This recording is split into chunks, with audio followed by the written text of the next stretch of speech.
those near and far, and welcome to the second day of the National Council on U.S.-Arab Relations, 29th Annual Arab-U.S. Policymakers Conference. As mentioned yesterday, we have these events annually. It's the only one in the world, to our knowledge, for public and private sector. And it began having to do with the country from which the Secretary General at the present time of the Gulf Cooperation Council hails, namely Kuwait. And indeed, the GCC's first Secretary General was from Kuwait, in terms of Abdullah Al-Shayji, who held that 4-year post, a 3-year post, 4 consecutive times for a total of 12 years. It has been my distinct honor, privilege, and pleasure to have been invited to attend as an observer, Rasmi official observer, to each and every one of the GCC's ministerial and heads of state summits since the organization's founding in 1981. It is the most successful of all of the Arab sub-regional attempts at cooperation between and amongst member countries. The only larger one on the same principle, but also older, is the League of Arab States in Cairo, which represents 22 and separate and independent Arab entities. And we want the listeners and the viewers who are generalists but not specialists to not confuse Arabs with Islam or Islam with Arabs. Yes, indeed, overwhelming millions, hundreds of millions of Muslims are Arabs. But the majority of Muslims are not Arabs. They come from countries like Pakistan and Indonesia, and even in India, more than 100 million Muslims there. And 100 million Muslims in India is greater than the entire population of the 6 GCC countries that His Excellency Naif Al-Hadrif will be addressing. This particular experiment in regional cooperation gets mixed reviews in the Western media and perhaps Eastern as well, especially since the so-called rift of the last several years between 3 of the GCC countries and a 4th one, namely Qatar. But Kuwait is not part of that. Neither is Oman part of that. But because people have looked at it from a geopolitical perspective, this has been misleading in terms of what the GCC is, has been, was, and is continuing to be to this very moment. The number of standing councils within the GCC that are tasked at a ministerial level to further the pace, the progress, the nature, the extent of modernization and development across the board among all 6 GCC countries to enhance their cooperation and their coordination. Now, His Excellency comes to this task ideally situated and suited for this kind of task of the GCC.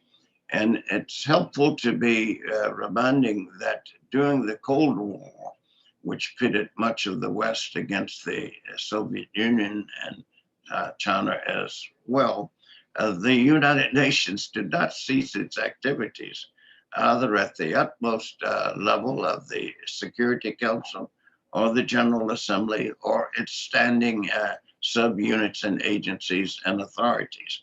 And so the Secretary General is the #1 person of the 6 GCC countries to manage these kinds of dynamics.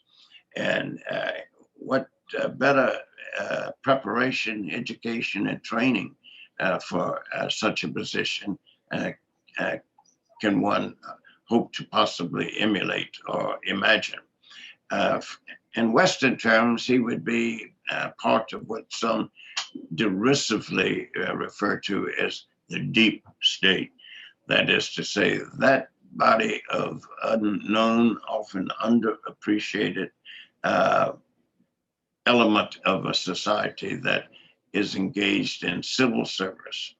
And this individual has been the former Minister of Finance in Kuwait, and prior to that as well, the Minister of Education and the Minister of Higher Education, as well as the chairman or a director or prominent member of numerous Kuwaiti management and governing bodies.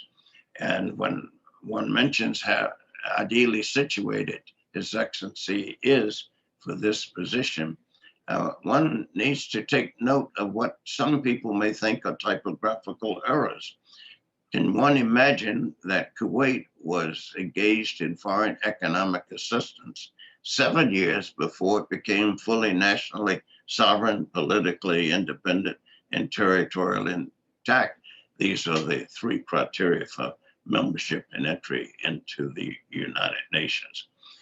Kuwait has throughout this long period, and that began in the mid-1950s, it obtained its independence in 1961, and its elections national from then to the present, beginning in 1963 with its constitution, which is the oldest of the 6 GCC countries by far. Kuwait has been #1 in the world with regard to charity and philanthropy as a percentage of its annual gross national domestic product with regard to its goods and services, as well as its investments. No other country of the 193 members of the United Nations can boast anywhere near a record of accomplishments such as that.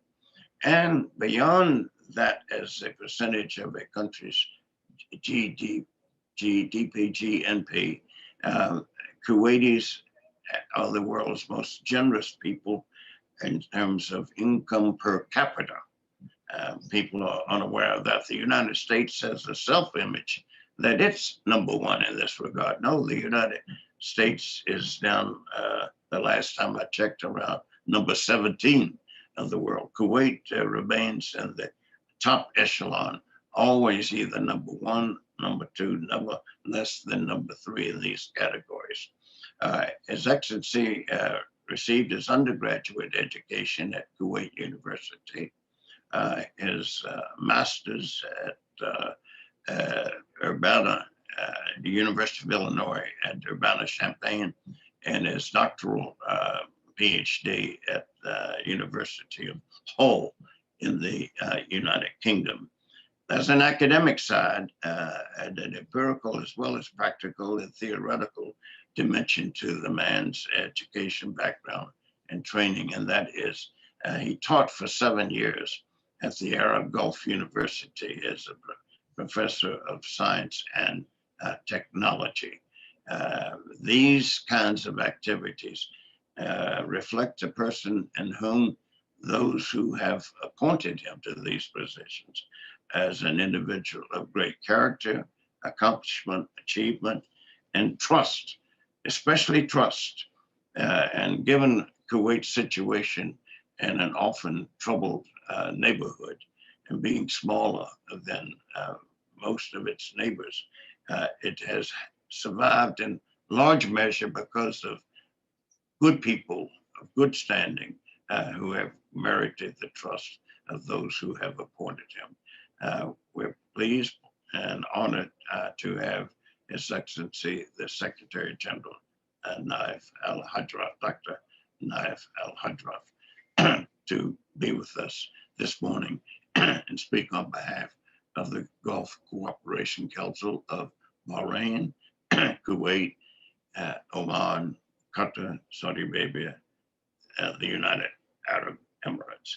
Today also, by the way, is Oman's national day, and we wanted people to be aware of that. And the passing a year ago, almost, just less than a year ago, of His Majesty Sultan Qaboos bin Said bin Tamer Al Busaid, Allah Yerhamu. Your Excellency, the floor is yours. Thank you very much, John, and I'm very pleased to be among the speakers for today sessions. And before I start, I just would like to pay tribute to two pillars of the GCC who we missed during the 2020. In January, the late Sultan of Oman, Sultan Qaboos, and last month, the late Emir of Kuwait, Sheikh Sabah, both of whom were let's say, the articulated engineers behind the establishment of the GCC, among with the late head of states who gathered in 1981 to sign the establishment of the GCC, in which today we are marking the 4th decade and just about to embark on the 5th decade of the GCC journey. Ladies and gentlemen, good evening from the GCC Secretariat in Riyadh, and I guess it is good morning, Washington time. Let me start by thanking Dr. John Duke Anthony and the National Council on U.S.-Arab Relations for organizing this conference virtually this year due to the COVID-19 pandemic. It gives me great pleasure to speak for the first time at the 29th Arab-U.S. Policymakers Conference in light of 2020, a year which we all will remember for so many years to come, and probably for so many reasons. Ladies and gentlemen, from Riyadh, where the G20 summit is only a few days away, in which the world is witnessing the effort Saudi Arabia has displayed during its G20 presidency, reflecting its visionary leadership in light of COVID-19 pandemic and beyond.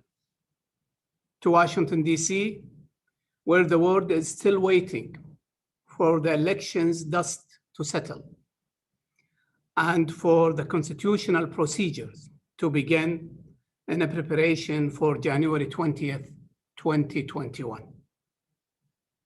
Despite the distance, the relation between the US and the Arab world is historical, and it should be driven by mutual interests for both sides.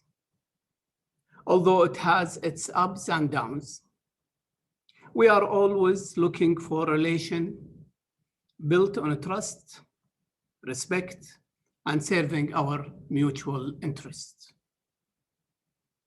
As the GCC Secretary General, I would like to take the opportunity today to emphasize on 3 main points. 1, the GCC over the last 4 decades. 2, the 5th decade challenges. And 3, the GCC-US relations. Then I will conclude by a friendly message to the new incoming administration to the White House. First, the GCC over the last 40 years. In May 25th of 1981, the GCC was established by its 6 member states, UAE, Bahrain, Saudi Arabia, Oman, Qatar, and Kuwait, forming a cooperation framework to address the mutual and regional security and prosperity, and to enhance the brotherly relation between the member states and its people. Over the last 40 years, the GCC has shown a great ability to deal with challenges and threats, as well as maintaining a stabilizer role in the region and the world security and stability. from the Iraq-Iran war to the invasion of Kuwait, from the Afghan war to what's called the Arab Spring, the longest-standing Palestine-Israel conflict, the aftermath of 9/11. Despite all these challenges and more, the GCC remains resilient and maintains its constructive role within the international community for maximum cooperation and an advocate for peace, dialogue, and prosperity. Over the last 40 years, the GCC contributed greatly to the world economy, not only by maintaining undisrupted supply of energy, but also by stabilizing the world energy market. Over the last 40 years, the GCC's sovereign wealth fund demonstrate a stable investment policy in the global capital markets and they play an important role in the world economy. Over the last 40 years, the GCC countries launched a massive development plans focusing on human capital as well as major infrastructure development in a transformation journey that is next to none. Over the last 40 years, the GCC fulfilled its commitment within the international community to combat terrorism and extremism ideology, fight poverty, helping countries in need, and became a voice of integration and harmony. As a result, the GCC countries are well positioned in global development indices, a well-deserved positions leading to Saudi Arabia presidency of G20, Dubai and UAE to host Expo 2020, and Qatar to host FIFA World Cup in 2022. All of which are an international events, and all of which are hosted by a GCC member state.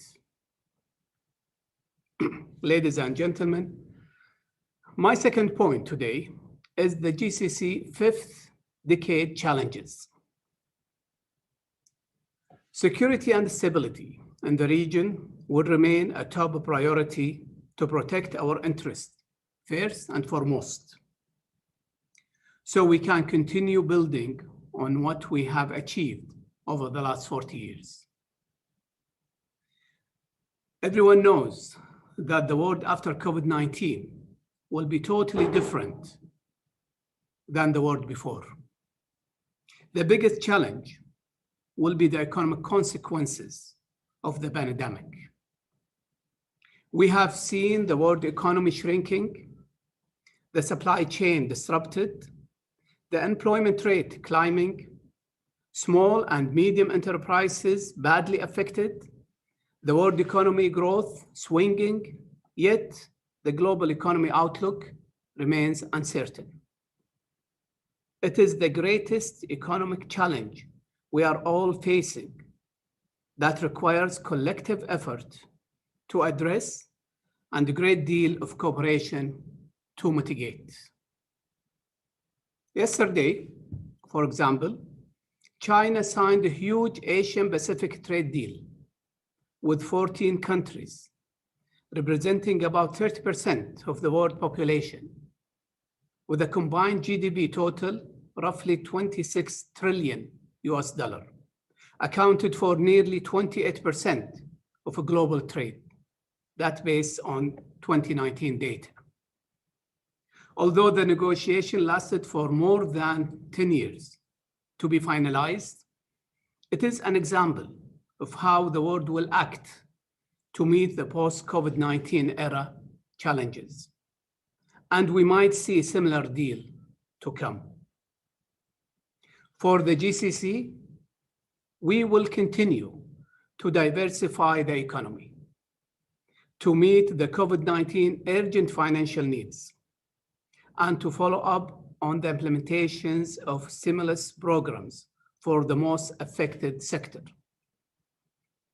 At the same time, We are working to strengthen our economic cooperation throughout a number of FTAs with other countries, an effort which is very much needed to enhance and serve our mutual interests.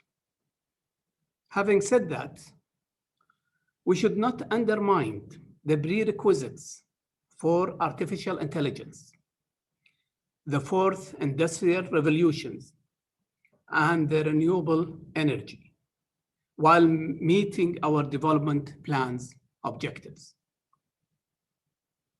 For the next 10 years, which will mark the 5th decade of the GCC, many national development plans within the GCC member states will be ongoing, i.e., Vision 2030 of Saudi Arabia, Vision 2035 of Kuwait, just to name a few. A common objective will be seen as the roadmap for the 5th decade, highlighting economy integration, human capital development, and maintaining our collective security and prosperity. Ladies and gentlemen, my third point today is related to this conference title, the next US presidency, implication for the US-Arab relationship. I cannot agree more with the organizer who did so by choosing this title, as we are looking for the next weeks to understand the direction of the new administration policy regarding the Arab world as well as the greater Middle East region. President-elect Joe Biden is a statesman who knows the international policy, as well as who articulates some of its objectives and dimensions. The GCC, and since its establishment, dealt with 6 US presidents to date, both Republicans and Democratic. Based on a long-standing trusted relation and mutual understanding, both GCC and US worked closely, either bilaterally or multilaterally, to enhance the existing cooperation. Such work was reflected by the participations and attendance of 2 US presidents at the GCC summit. President Obama in May 2015 at Camp David, and April 2016 in Riyadh, and President Trump in May 2017 in Riyadh. The US-GCC relation is based on mutual trust, mutual understanding, and mutual objectives to maintain peace and prosperity in the region and globally. Respecting the international law, the UN Charter, and engaging constructively with the international community is the key factors for such a relation. The region and its people have enough crises, from Iraq to Syria, from Yemen to Lebanon. At the same time, we have seen some regional countries' interference in the internal affairs of the GCC and Arab countries, which represent a direct threat to the regional stability and security. Based on that, we are looking forward to work with the new administration, hoping to stabilize the region by de-escalate the tensions and to focus on the following. 1, the Palestine-Israel long-standing conflict, which required the full implementation of the UN resolutions, especially the 2-state solutions and the Arab Peace Initiative, with East Jerusalem as the Palestine state capital. 2, the Iran nuclear deal, known as JCPOA of 2015, in which the president-elect stated that he would rejoin it. We hope that any new regional security articulate should take in consideration the interest of all in order to meet the desired stability in the region. 3, the collective opportunities within the region to enhance the world economy, to develop a strategic economic agenda for the region to meet the youth demand for better life and better future for all. 4, and finally, COVID-19 has shown us how fragile we are if we decided to work alone. However, history has shown us how powerful we became if we decided to work together. So let's work together for a better world. To conclude, I would like to take the opportunity of today's conference to emphasize on the role the US is playing as the core of the world security and stability. It is a role no other country can fulfill. Yet, We're not another schedule. I got the next couple of them actually for today. Yet, it is a role that requires a strategic partners and alliance. Withdrawing from the region will create a state of mistrust and will destabilize the region and the world. So my friendly message to the new administration at the White House is simple and straightforward. Let's capitalize on our mutual interests. Let's work together for the security and prosperity for the region and beyond. And let's give people in conflict zones a hope for better tomorrow. Thank you very much. Thank you, Your Excellency. This is a superb introduction to the annual Arab-U.S. Policymakers Conference.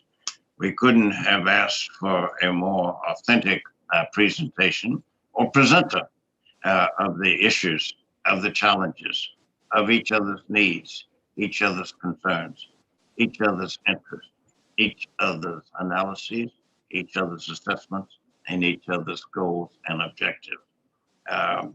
One could not go to a more authentic source and resource to ask these kinds of questions and to examine the responses, the replies, the answers.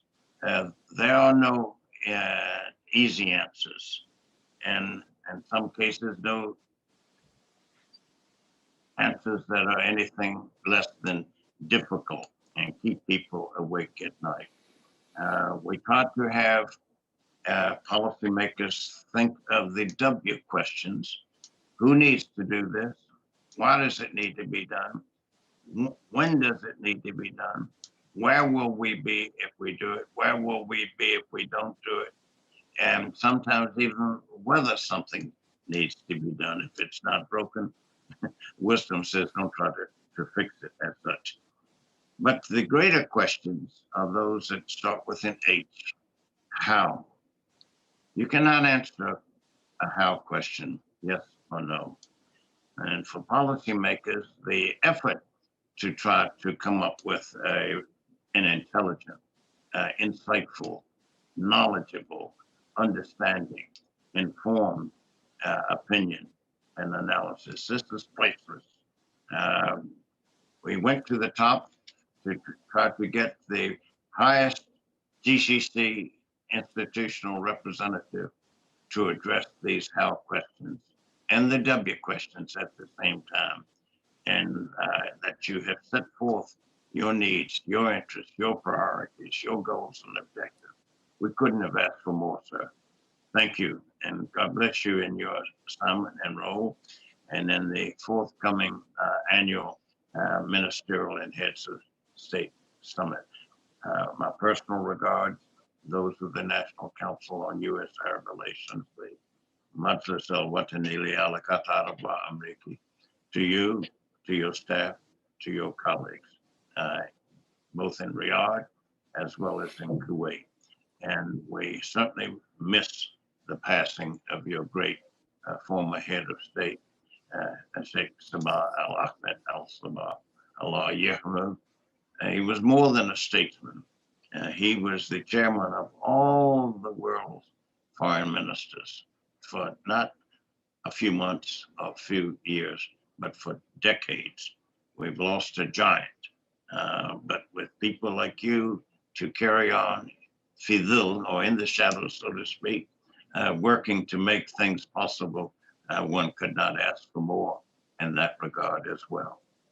So our renewed awareness of your position, your role, your responsibilities, and our appreciation for the wisdom of those who selected you based on your character, your education, your training, your experience, and above all, your trust. Thank you, Your Excellency, and all the best to you and your colleagues. Thank you, John. Thank you very much. Joey Hood. Yes, we are transition now to the other side of the bridge. And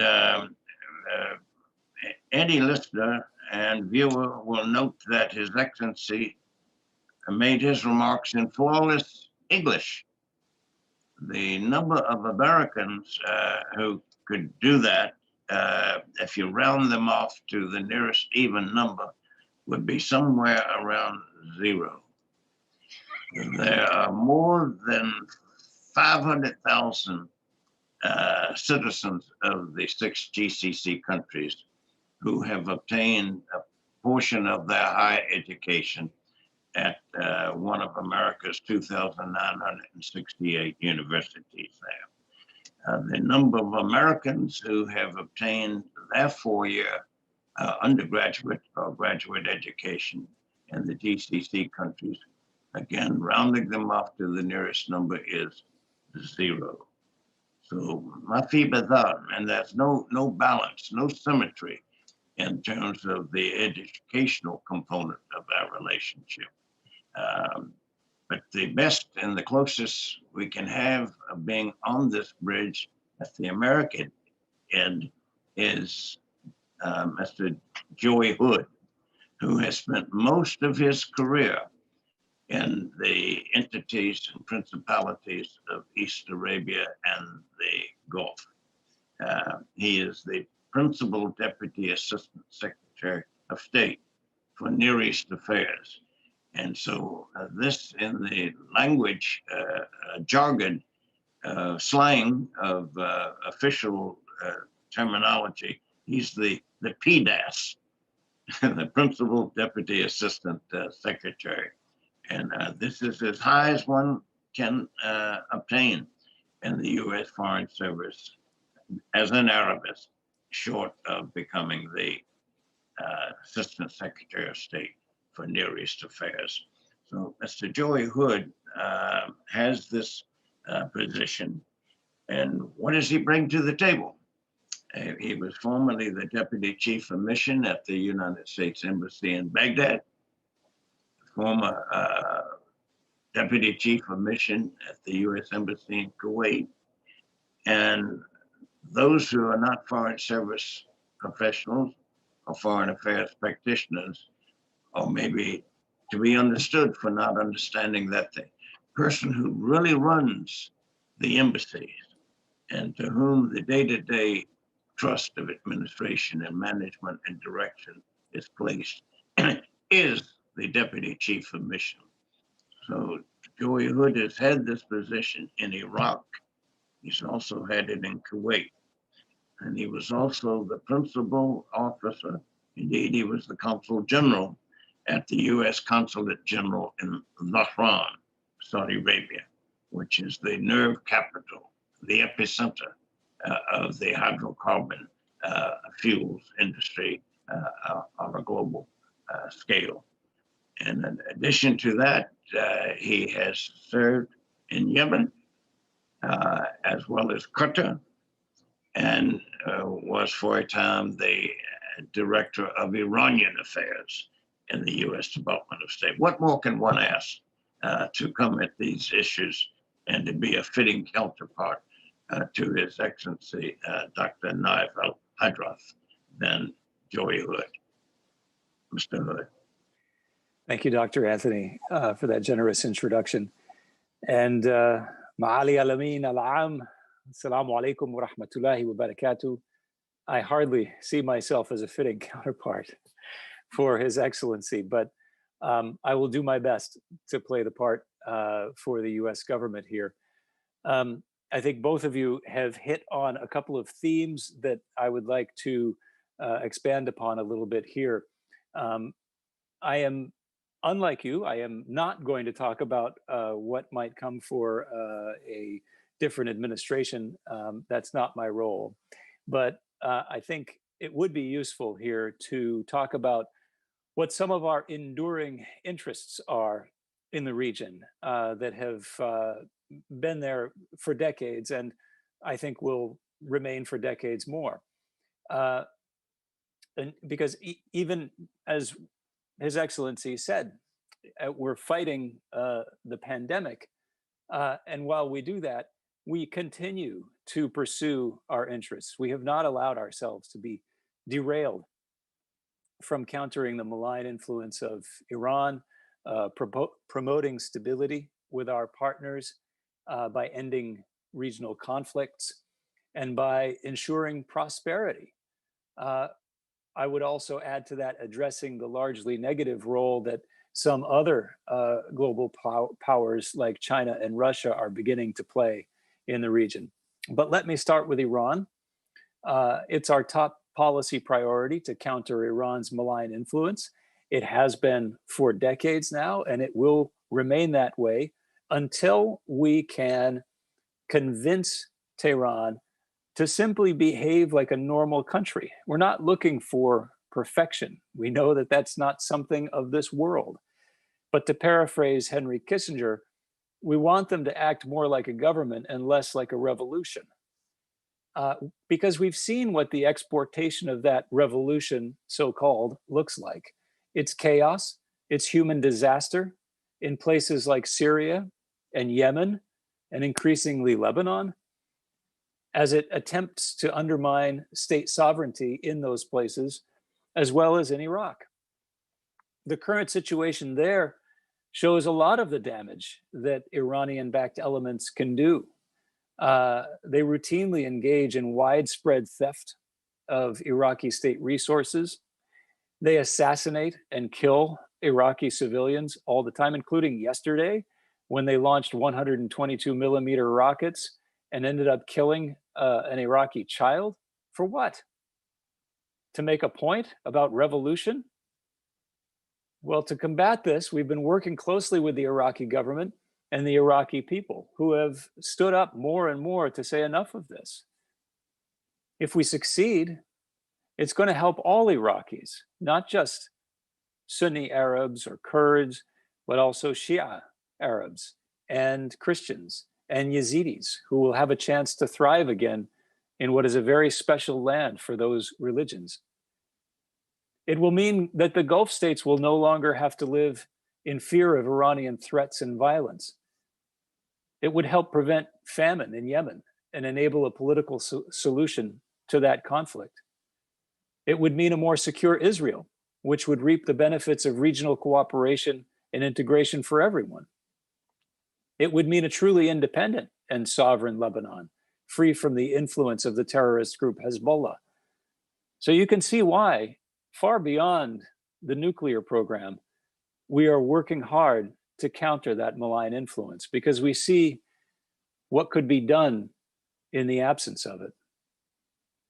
There's no better example of that than the Abraham Accords.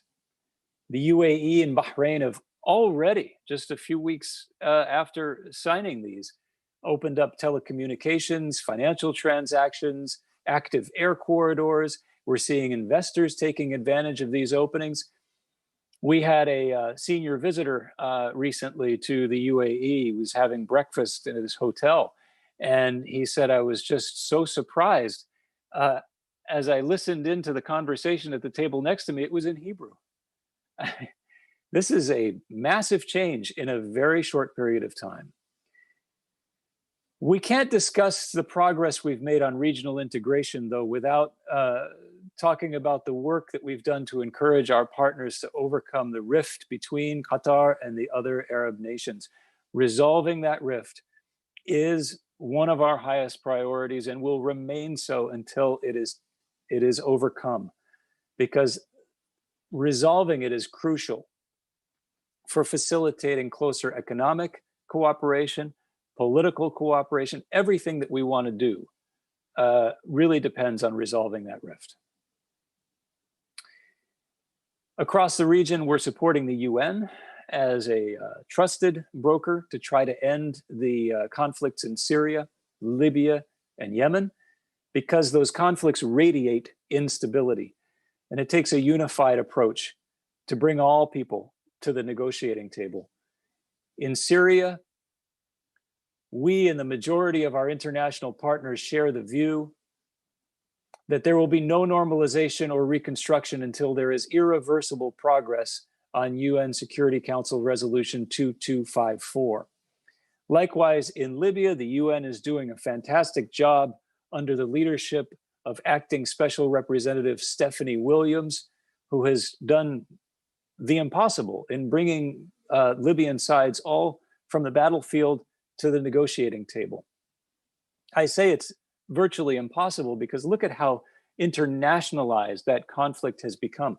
You have Russian mercenaries backing Sudanese fighters, supported by Emirati drones, battling it out with Turkish-backed Syrians for influence over Libya.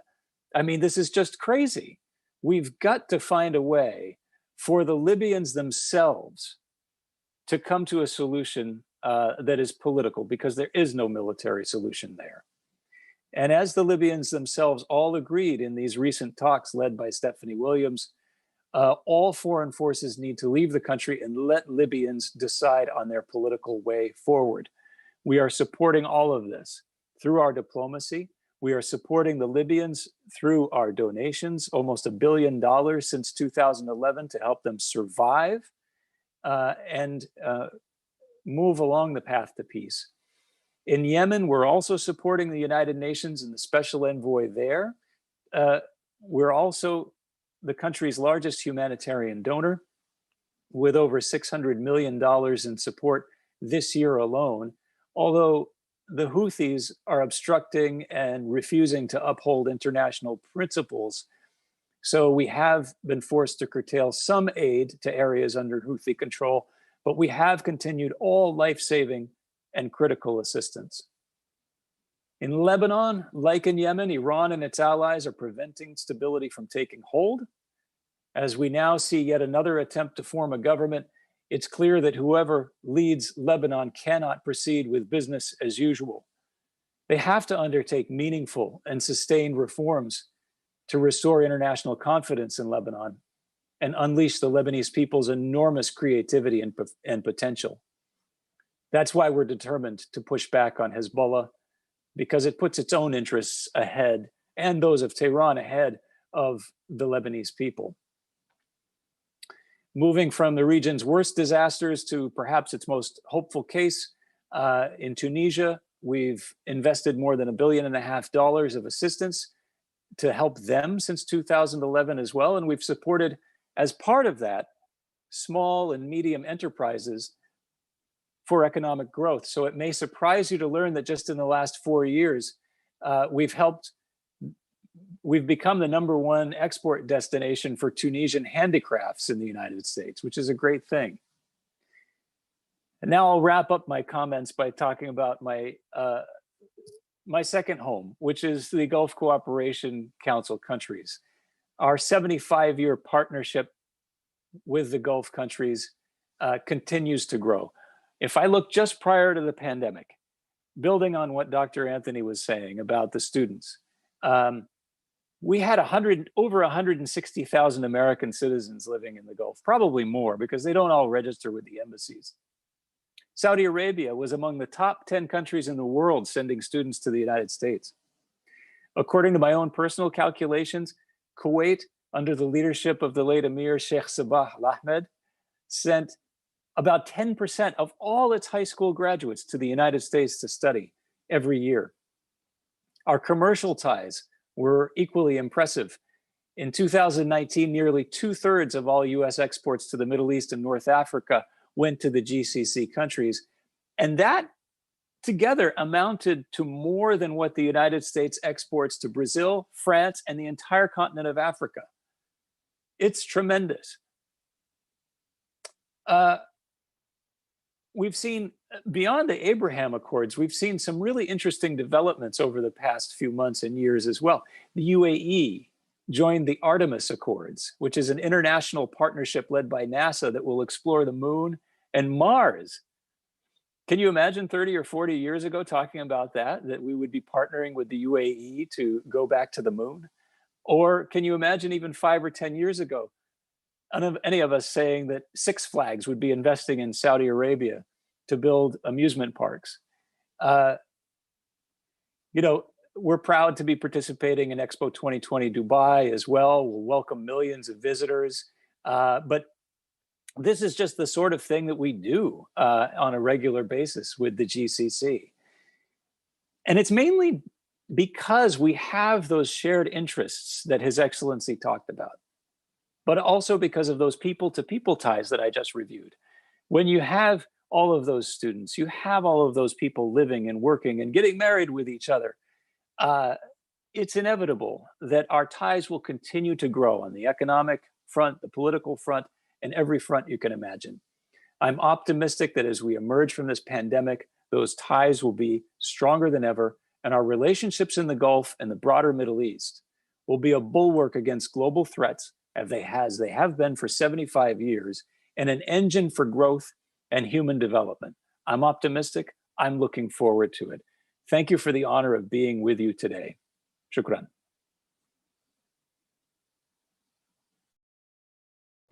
Yeah.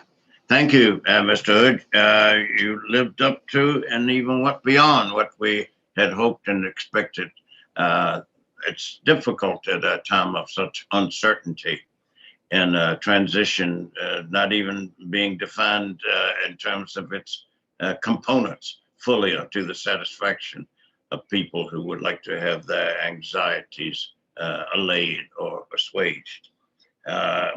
But you're right, who 30 years ago would have imagined that the United States and one of the GCC countries would be mooning together?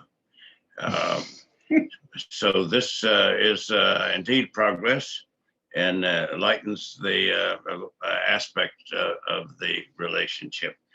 Thank you, sir, and God bless you and your team. We're more comforted than would have otherwise been the case, knowing that people like you are at the helm day to day, working to strengthen and expand the positive side of these relationships and to protect all of that which we have achieved, and to sit together and envision the visions that Kuwait has, 35, Saudi Arabia, 2020, and Oman and Qatar, and all the others have their visions too. But a key component to those visions is working with the United States, cooperating with the United States, and the United States not just working and cooperating bilaterally with these countries, but multilaterally through the GCC in Riyadh, which represents all 6 of the GCC countries, and tried to have a consensually arrive to accord on priorities, as His Excellency said, security and stability. Without security, one's stability is in peril and dire straits, not just the Hormuz Straits, but straits of another kind. And without security and stability, how can one achieve, let alone maintain and sustain peace? And without security, stability, and peace, how can one realistically speak to one's children that we're doing everything possible, humanly and otherwise possible, to achieve a future that can be described as prosperous, an era of prosperity? Thank you, sir.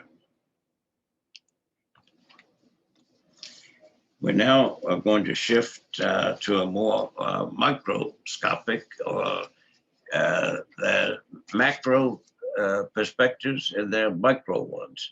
And I'm wedded to a notion that there's something between the two, and this is medial perspectives. There is the Northern Gulf of Saudi Arabia, Kuwait, and Bahrain. As the lower Gulf, more particularly of Qatar, the United Arab Emirates, and Oman. And we have an individual who could not be more prepared and bring more credentials to the table to bring together some of the best minds, analysts, writers, not so much theoreticians. No, we're more into empirical realities of managing the challenges and issues and trends and indications in the region that are of such great importance to policymakers, to investors, and to decision makers as well. With Abdullah Baabood. But before we go to Abdullah. And before we go to Abdullah Baabood, we have a note from a sponsor, and we have a note of testimony from one of the alumni of the National Council's 9 programs, and the one that we're proudest of in ways because it has to do with a relay team, a passing of the baton to the next generation. And this is a youth leadership development program, a lot of which focuses on the Gulf Cooperation Council as an entity and its 6 member countries and its position and role in regional and world affairs.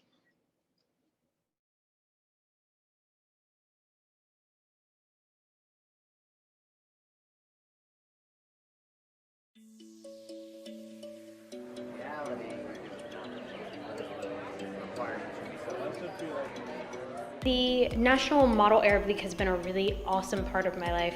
This year being a national chair, I've had the opportunity to basically become a published researcher as I wrote the background guide and found the topics for the committee. I have had the opportunity to meet with ambassadors from several different countries, and I even had the ability last November to travel to Qatar, where I got to speak with actual Qatari parliament members. I got to speak with government officials and learn so many things about this region of the world, and it has really opened my eyes to exactly what I want to do next and led to me actually changing my major to focus on politics and hopefully go into international politics in the future.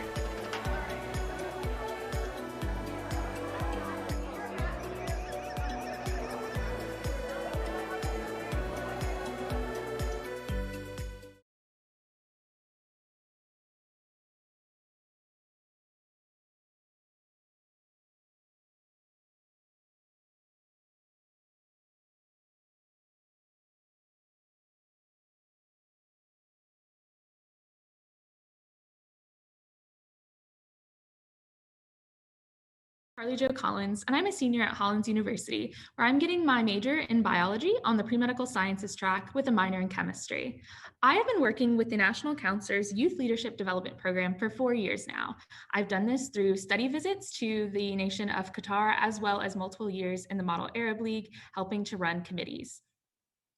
At this time, the main reason I joined this leadership program and the reason I've continued with it all 4 years at Hollins University is because I want to be a doctor who isn't just a doctor in a white coat. I want to be able to have conversations with individuals about their cultures, their lives, their politics, and just their general well-being without just being someone who only knows the sciences. And that's something I've been able to do with the National Council for 4 years now.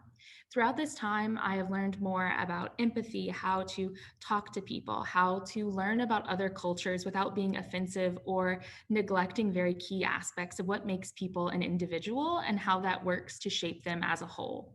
This has been through, like I said, education, as far as study visits where we learned about cultures through their food, through their museums, through their history, through what made them unique in their region, especially given the fact that when you're looking all over the globe, we tend to group countries up to by who their neighbors are and what they are rather than what their individuals are.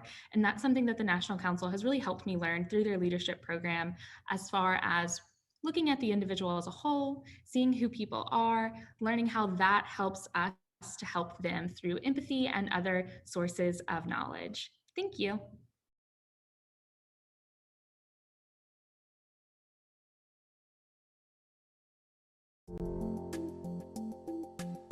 It's not about being tallest. It's not about being first or smartest. It's not even about being the best. It's not about magazine covers or awards. doubling revenue, cutting overhead. It's not about the bottom line. What we do every day is about enriching the human experience. We design buildings for people, for the nurse working overtime, the firefighter running towards the fire. We design for the homesick mom Skyping with her kids, the line worker, the entrepreneur. We do it for the first-year teacher and that sixth grader trying her best to understand pi. Architecture is the best job in the world, but we don't do it for us. We do it for you. Leo A. Daly. Design for people.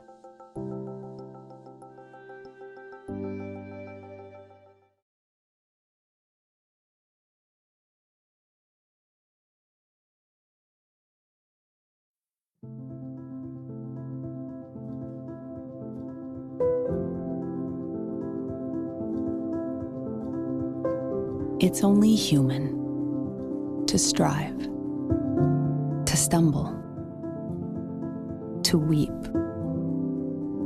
to comfort, but also to believe, to reinvent, and push where no one thought possible. Because in a world of ever-growing demand and ever-evolving expectation, we believe there are some things only humans can do. Like having the imagination to envision a better future and to make it reality. The passion to be awed by nature and also to protect it. The courage to explore new frontiers and search for a better way.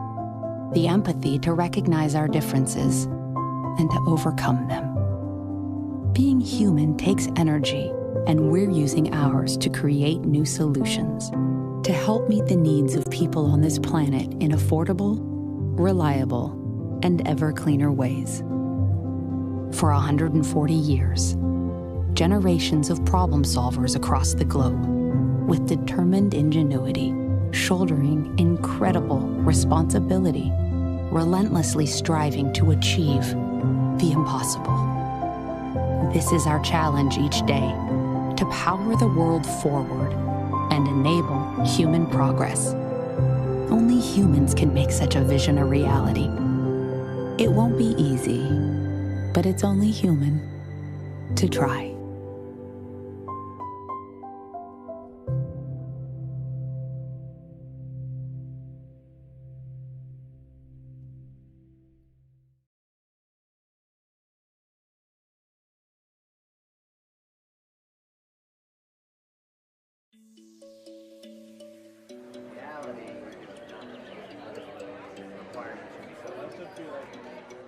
So I think the Arab Court of Justice is very important for students because it's so different from all of the other councils. Hello everyone. If I could get the justices from the Arab Court of Justice to It come gives up front. students the ability to be able to research more succinctly into one country's policy and stance on one particular topic. So the Model Arab League program means to me a constant opportunity for professional development. We're now on to JDC 1C. Are there any points or motions on the floor at this time? Mauritania. With the National Council, I have participated in their summer internship program, as well as study visits to the region, specifically to Oman. But the Model Arab League program is where I have grown the most as a student and in the professional world. And it's broadened my horizons and my academics as well, and helped expose me to the world.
I'm John Duke Anthony with the National Council on U.S.-Arab Relations in Washington, D.C., nonprofit, non-governmental educational organization established in 1983.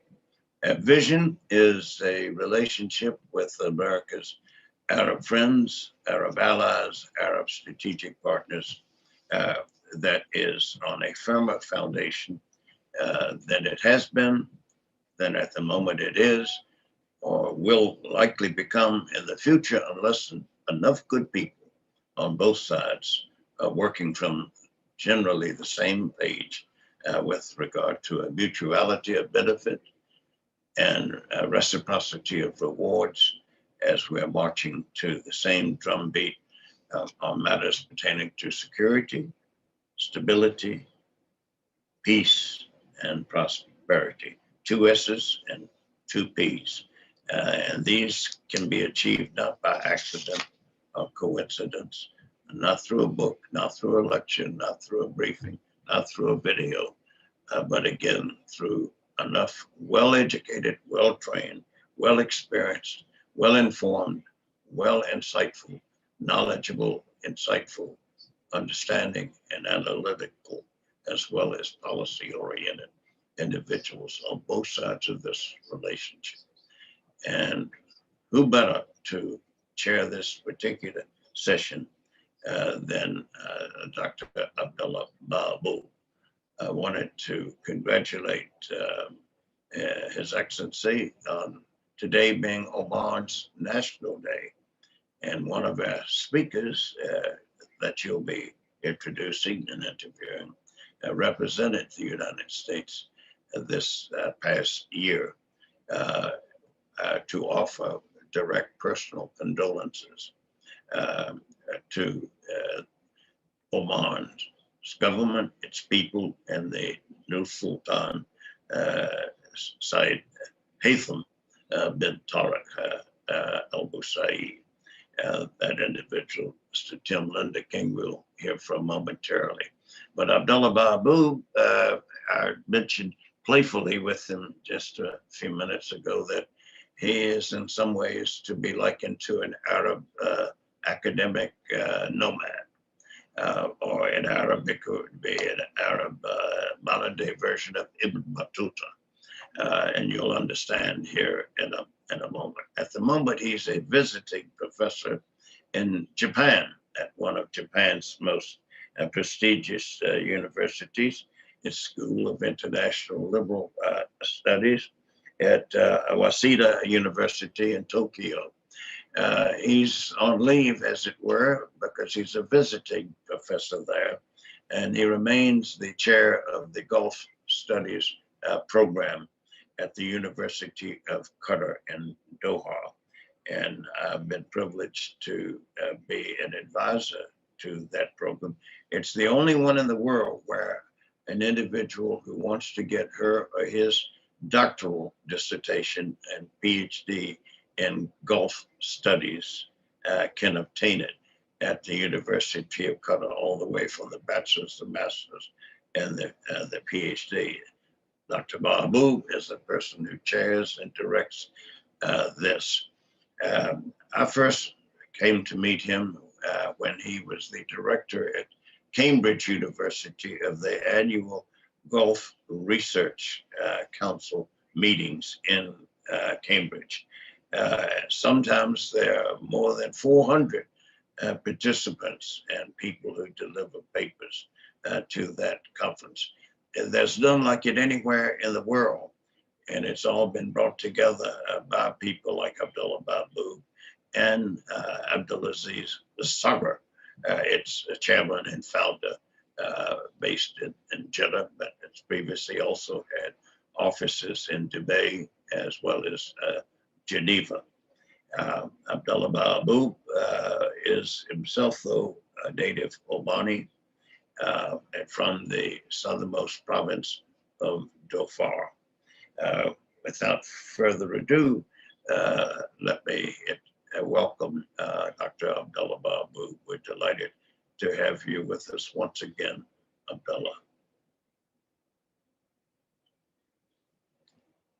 Thank you very much. Thank you very much, Dr. John Duke, for this very elaborate and kind introduction. I don't know if I deserve all of that. I consider myself as a lost soul, a lost academic, trying to understand the world. So that's why I travel. I actually must say that I'm no longer the chair or the director of the Gulf Studies in Qatar University. I left that several years ago, and since then I've moved on to Singapore and now to Japan. But thank you for that.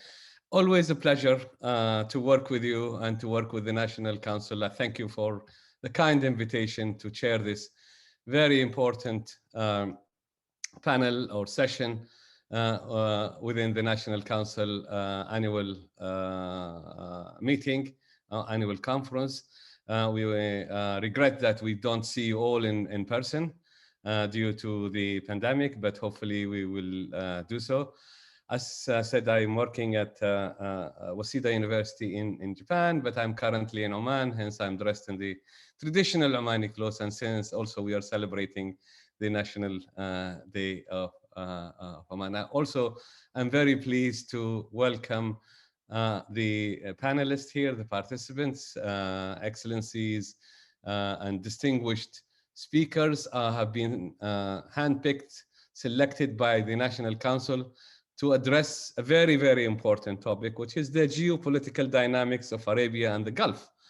And I think for some very good reason, the organizers, the National Council, decided that I should chair rather than speak, because normally when I speak, I create a lot of issues that maybe doesn't interest the people. So I will keep my remarks very, very quiet and very short, and basically to say that that the region that is the Gulf and Arabia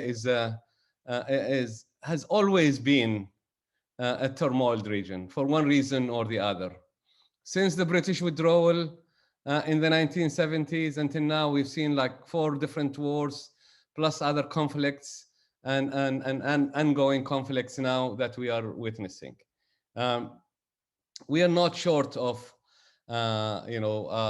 conflicts and rivalry and competition between the member states of the GCC or the Arabian Peninsula or the whole of Arabia. But at the same time, this remains to be one of the most stable regions within the Middle East. And it has enjoyed a very, very strong relationship with the United States. And long may it endure. For that, we are going to, I'm going to end like my very quick remarks, if you like, to just say that we have here speakers, distinguished speakers, excellencies who will shed lights and give us their insights on the region and the geopolitics of the region. Before we start, I just want to say that I'll ask each speaker that they try and stick to 10 minutes and maybe say 1 or 2 things at the end that is policy related. And while you're not speaking, I would also welcome you muting yourself and then unmute yourself when you want to speak. And then I also ask the attendants if and when they feel like they want to ask a question, please do post the questions on the website or on the platform that you are on, and we'll try and accommodate as much as we can of those questions and address them. And you can also ask to address them to a particular speaker or to all the speakers. Without much ado, I just want to start with welcoming His Excellency Dr. Mohammed Al-Hassan as the first speaker. He is the Sultanate of Oman Ambassador to the United Nations and a former Omani minister, former Oman Ministry of Foreign Affairs Acting Under Secretary for Diplomatic Affairs. And he was also a former ambassador of Oman to Russia.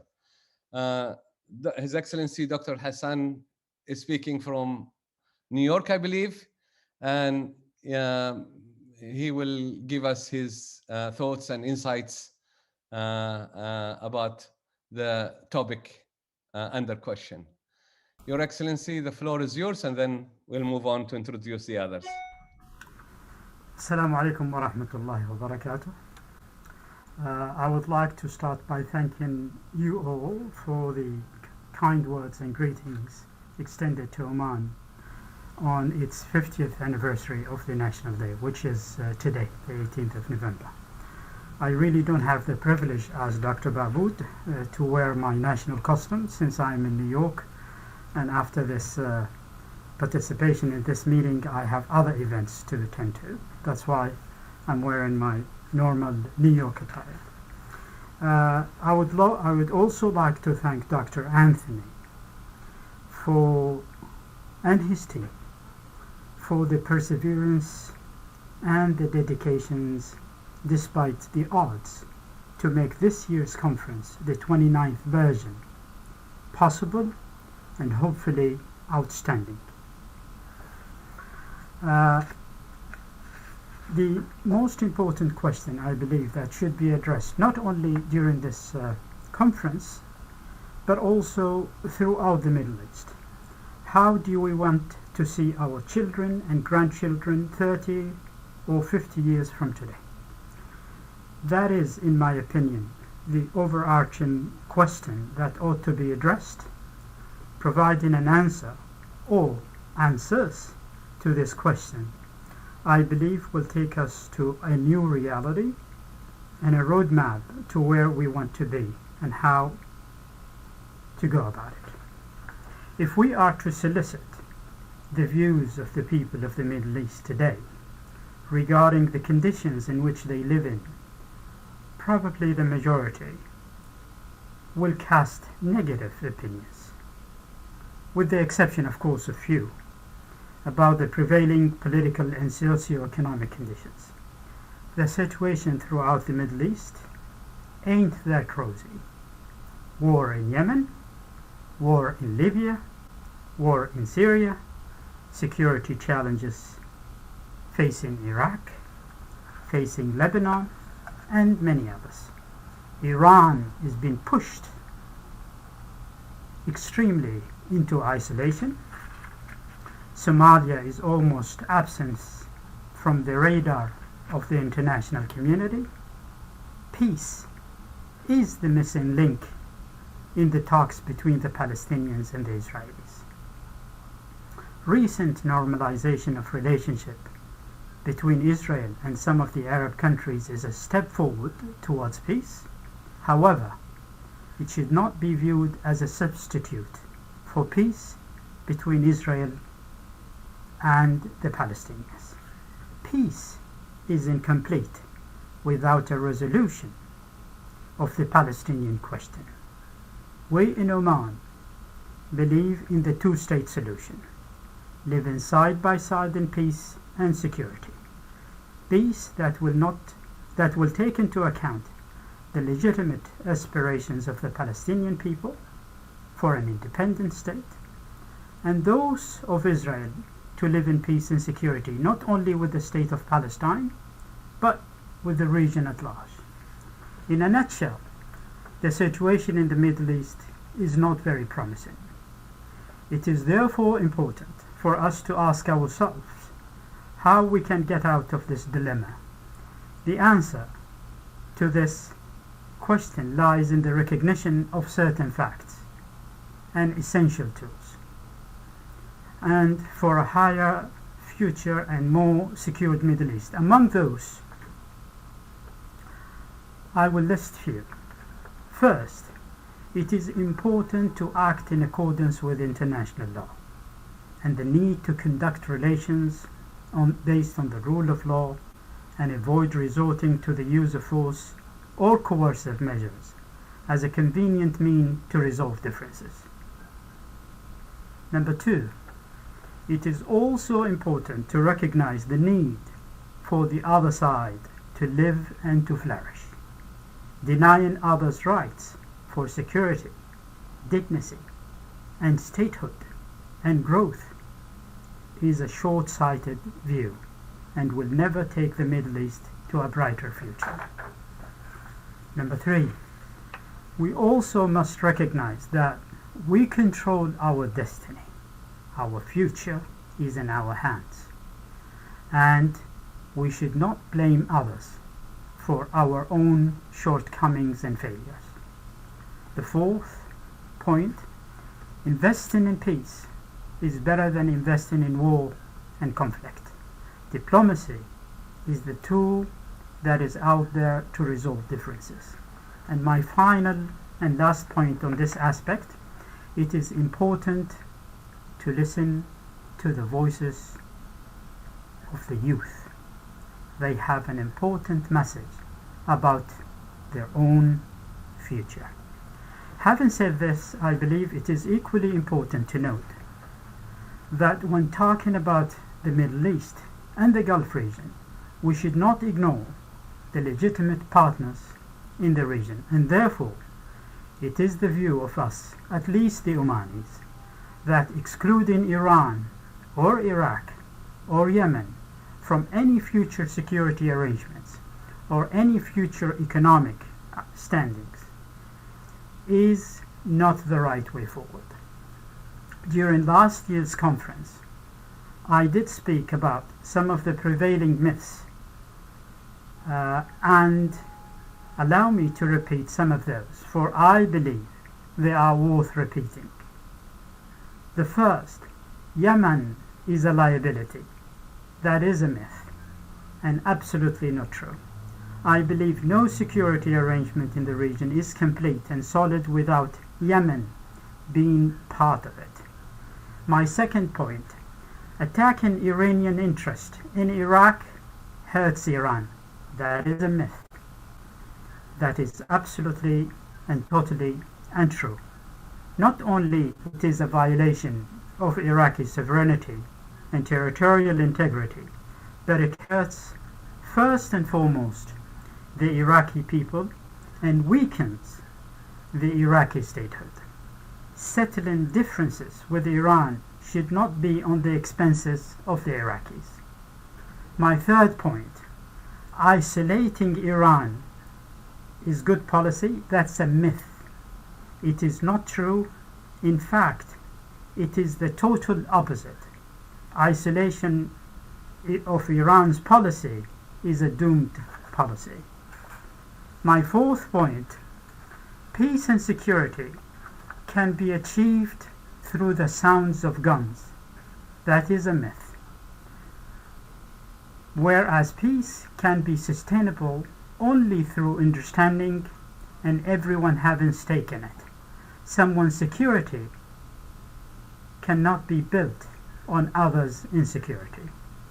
My fifth point, and please, Dr. Baabood, if I am exceeding my 10 minutes allotted time, to stop me.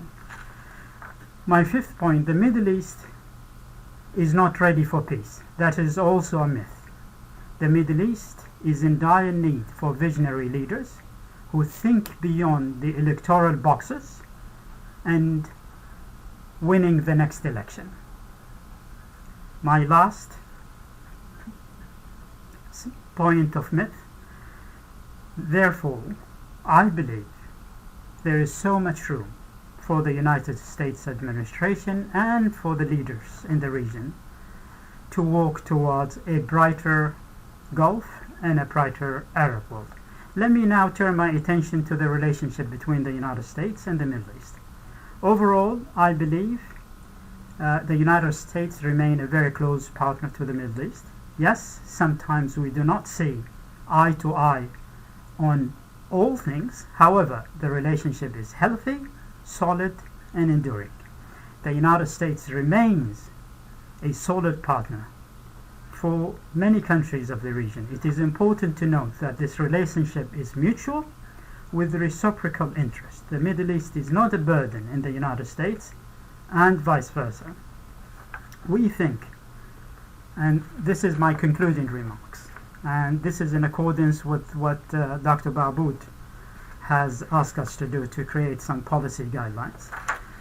I believe what is important is to stop the war in Yemen immediately, because what is at stake is one of the worst humanitarian catastrophes in accordance with the words of the Secretary General of the United Nations. The situation inside Yemen is very grim and dire. Number two, I believe in the importance for peace, for the establishment of a Palestinian state. Leaving the Palestinians without any hope at the end of the tunnel, without any light at the end of the tunnel, is not the right policy. The Palestinians, in their millions, inside and outside, they deserve a state that is legitimate, independent, that's living side by side with Israel. This is in the best interest not only of the region, but also in the best interest of Israel itself. Having said this, let me just conclude by saying how grateful I am to have taken part in this year's conference, and I'm so honored to be amongst the participants in this panel. Thank you very much, Dr. Baabood. Thank you very much, Dr. Anthony. Thank you very much, Your Excellency, for those very precise points that you have raised. And we have asked for 1 or 2 policy points. I think you have given us more than 1 or 2 very important points that you have raised here. And I'm sure other speakers will maybe want to elaborate on that or discuss them in one way or the other, or maybe we can discuss some of that in the Q&A session. Now, we would like to move on to the next speaker. And here we have Mr. Timothy Lenderking, who is the U.S. Department of State Bureau of Near East Affairs Deputy Assistant Secretary for Arabian Gulf Affairs. He was also the former U.S. Department of State Deputy Chief of Mission at the U.S. Embassy in Riyadh in Saudi Arabia. He just came from the region, someone who knows the region more than the people in the region themselves. Tim, the floor is yours.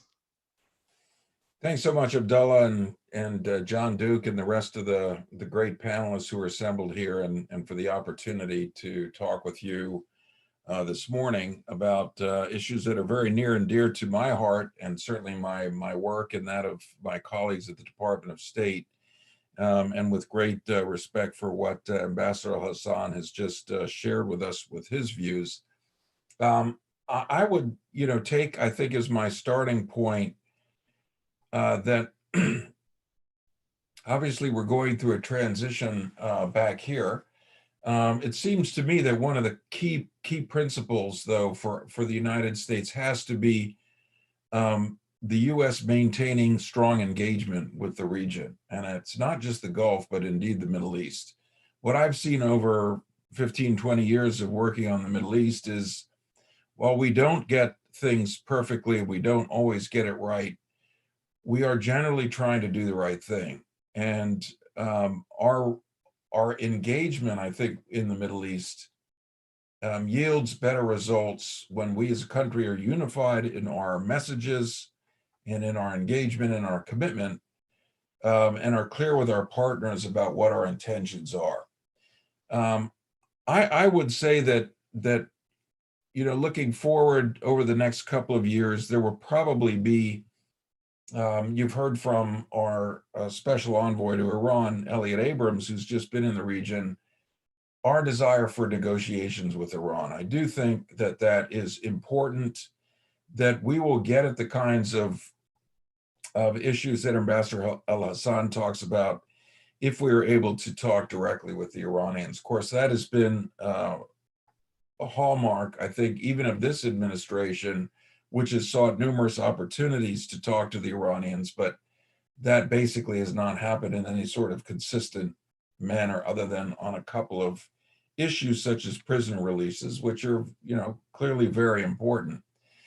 But if we're going to be able to defuse some of the tensions and move beyond this current state, I do think that it's important, bearing in mind the great mediation work and messaging that has been done by our Gulf partners at various times for the United States and Iran to talk directly. I think that is going to be important. I hope that we can get there on terms that we can both agree on. Related to that, I would agree that the Yemen conflict is something that we have to take up and continue to take up in great earnest. It is one of the areas where, of course, the United States views Iranian influence as growing. That's not the only benchmark of the conflict, however. We do see that there is a very seriously deteriorating humanitarian situation, and it gives us great concern, I think, in terms of our commitment to the Yemeni people, that we can't simply stand back and watch this situation continue to deteriorate before our very eyes. So I do think that going forward, the kind of engagement that we do in Yemen will be very important. We've remained very solidly supportive of the special envoy, Martin Griffiths, and very much salute and appreciate the work that he's done. We've enjoyed tremendous contacts and team building with the entire UN apparatus and with the many NGOs, I think, that are operating in Yemen. And that helps provide us a picture. But what we need to see, I think, is the gradual decrease of outside engagement. The more outside parties that we see in Yemen, which will be attractive the more that the conflict goes on, the more we need to see those outside parties begin to wind down their presence. I mention Iran first and foremost because I don't believe that Iran's engagement in Yemen is helpful at all. What we've seen is they have tended to train, arm, and supply the Houthi militia, which, by the way, has a legitimate role to play in Yemen. Let's be clear that nobody seeks to eradicate the Houthis. Part of the reason that they are as strong in Yemen as they are is because they faced grievances that are legitimate, and those pertain to their peripheralization and marginalization over time. And I think we as Americans ought to be sympathetic with that. What we shouldn't be sympathetic to are the attacks on civilians, both inside Yemen and inside the Kingdom of Saudi Arabia, a key ally, and what we feel is a burgeoning relationship with the IRGC in particular. That to us cannot be for the good either of the region or of Yemen. So certainly believe that we're going to have to, over this near-term period, if we're going to get to a solution, continue to work very strongly with our Omani friends, Saudi friends in particular, to see if we can leverage things in a way that put us on a solid peace track and that minimize the damage to the humanitarian situation. We have been delighted, turning to a couple of areas, to see the normalization of some states with Israel. That is a major change and a major improvement. We'd like to see more states do that. We do believe that all the countries of the Middle East have an opportunity to benefit from a relationship with Israel because of what Israel brings to the table. And I don't think anybody wants to see this done over the backs of the Palestinians. And I think in the period going forward, let's work constructively and energetically on ensuring that the Palestinians have a place at the table. If there's going to be a two-state solution or whatever formula, it certainly involves engagement with the Palestinians. And a number of our partners in the region, I think, would support that, and we need to see that. At the same time, delighted to see that, today the Bahrainis have traveled to Israel on the inaugural flight of Gulf Air. They'll have a trilateral meeting with Secretary Pompeo, who's in Israel. And this kind of breaking down of barriers seems to open up tremendous opportunities for the countries themselves. And I know, having just come back from Bahrain and Kuwait yesterday, in fact, that the leadership of Kuwait and Bahrain in particular are eager to see benefits that come come from this normalization, that it's important for, as what Ambassador Al-Hassan says, for the youth of the region to see that there can be benefit for the youth in particular, and that we can all see that there are advantages to this burgeoning relationship. So I think that's tremendous. At the same time, I must admit I've been struck. How is it that the countries of the Arab countries of the region can make peace with Israel more readily than they can resolve the Gulf rift with Qatar? Something that's very striking to me. Qatar is an Arab brother. It is a neighboring country to the other Gulf countries. It also has legitimate aspirations and needs in the region. And we do really strongly think that it's beyond time for the Gulf rift to be healed and for Qatar to be brought back into the fold. That the Gulf countries do not benefit ultimately from a rift within the Arab body politic in the Gulf, and nor does it certainly benefit US interests to see this rift perpetuated. Not only because it seems to create daylight amongst the Gulf countries for Iran to exploit, but because US interests, I think, rest very strongly on a united Gulf. And that doesn't mean that the Gulf countries aren't going to have differences. Of course they will. They're all distinct, separate countries. They have their own leaderships. They have their own interests, their own individual characteristics. But we do think, and I think this transcends a Republican or a Democrat administration in Washington, that the rift is not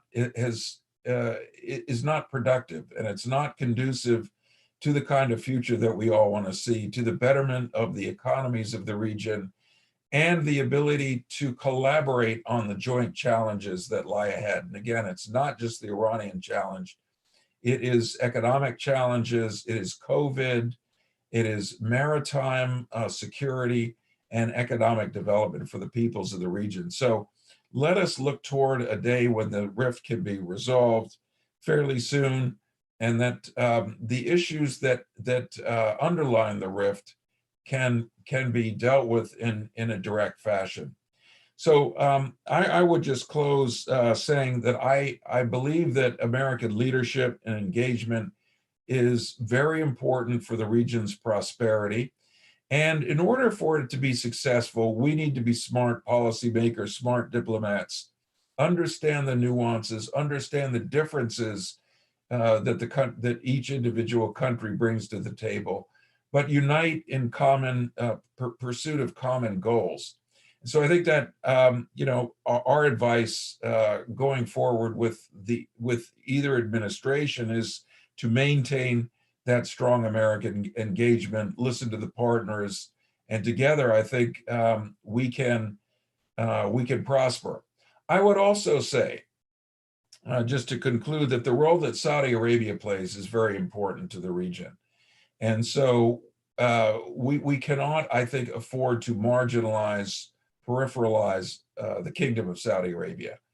And going forward, I think that our engagement with the Kingdom of Saudi Arabia will need to remain strong and will need to remain committed. I'm delighted and very pleased to be part of several strategic dialogues that we've opened recently, including with Saudi Arabia. We have a Kuwait strategic dialogue underway right now, and we'll have the foreign minister of Kuwait visiting Washington next week, and we very much look forward to his arrival. We've launched a strategic dialogue with the UAE as well, and we hope to do so with the other countries. These give us a mechanism to address the strong areas of convergence and deal with divergences where they do exist. And we were pleased to welcome the foreign minister of Saudi Arabia here just 3 weeks ago. We have huge interests in the Kingdom of Saudi Arabia and its stability, and we look forward to continuing to develop those as we go forward. Thank you very much. Thank you very much, Tim, for those very important points. It's I think there are a lot of agreements between you and His Excellency on the future of the region and the aspiration of the youth and how to have peace in the region, and of course in the collaboration between the United States and the countries in the region, which is, of course, of utmost importance. And I think it is something that is needed, and hopefully it's something that we'll all on both sides of this equation will work on, because peace and stability is important for us, and it's important for our allies, and it's all interlinked in one way or the other. So thank you for those illuminating points. Really appreciate also keeping to the time. Now, if you like, we will move on to the next speaker, and the next speaker is Dr. John Duke Anthony, and I am humbled to introduce you, sir. Of course, I don't know what to say, but I'll just basically make it very brief. Everybody knows Dr. John Duke, not only in the United States, but in the region. He is someone who lived in the region, studied in the region, speaks the language, understand the culture more than anybody else.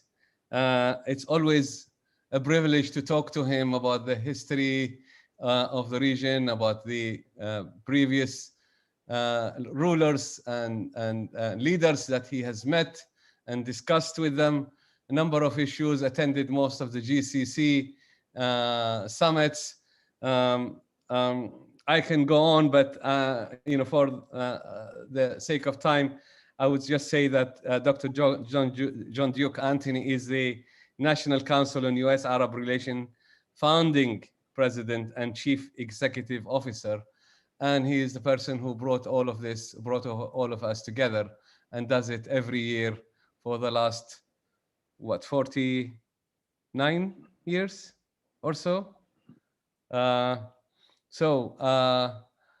Dr. John Duke, the floor is yours. Thank you so much, Abdullah. And you use the word humility, but the humility is on my side. Let no one be mistaken that while I focus on the region, a big piece of my head, my heart, my soul, my life's work, teaching, research, publishing, and experience has been in the Arab world. I'm an outsider, and people must never forget that an outsider will never be able to fully grasp the realities and the dynamics and be able to provide relevant, adequate sources of information and insight and knowledge and understanding and empathy, as well as education and experience, all of which are necessary for clear-minded analysis.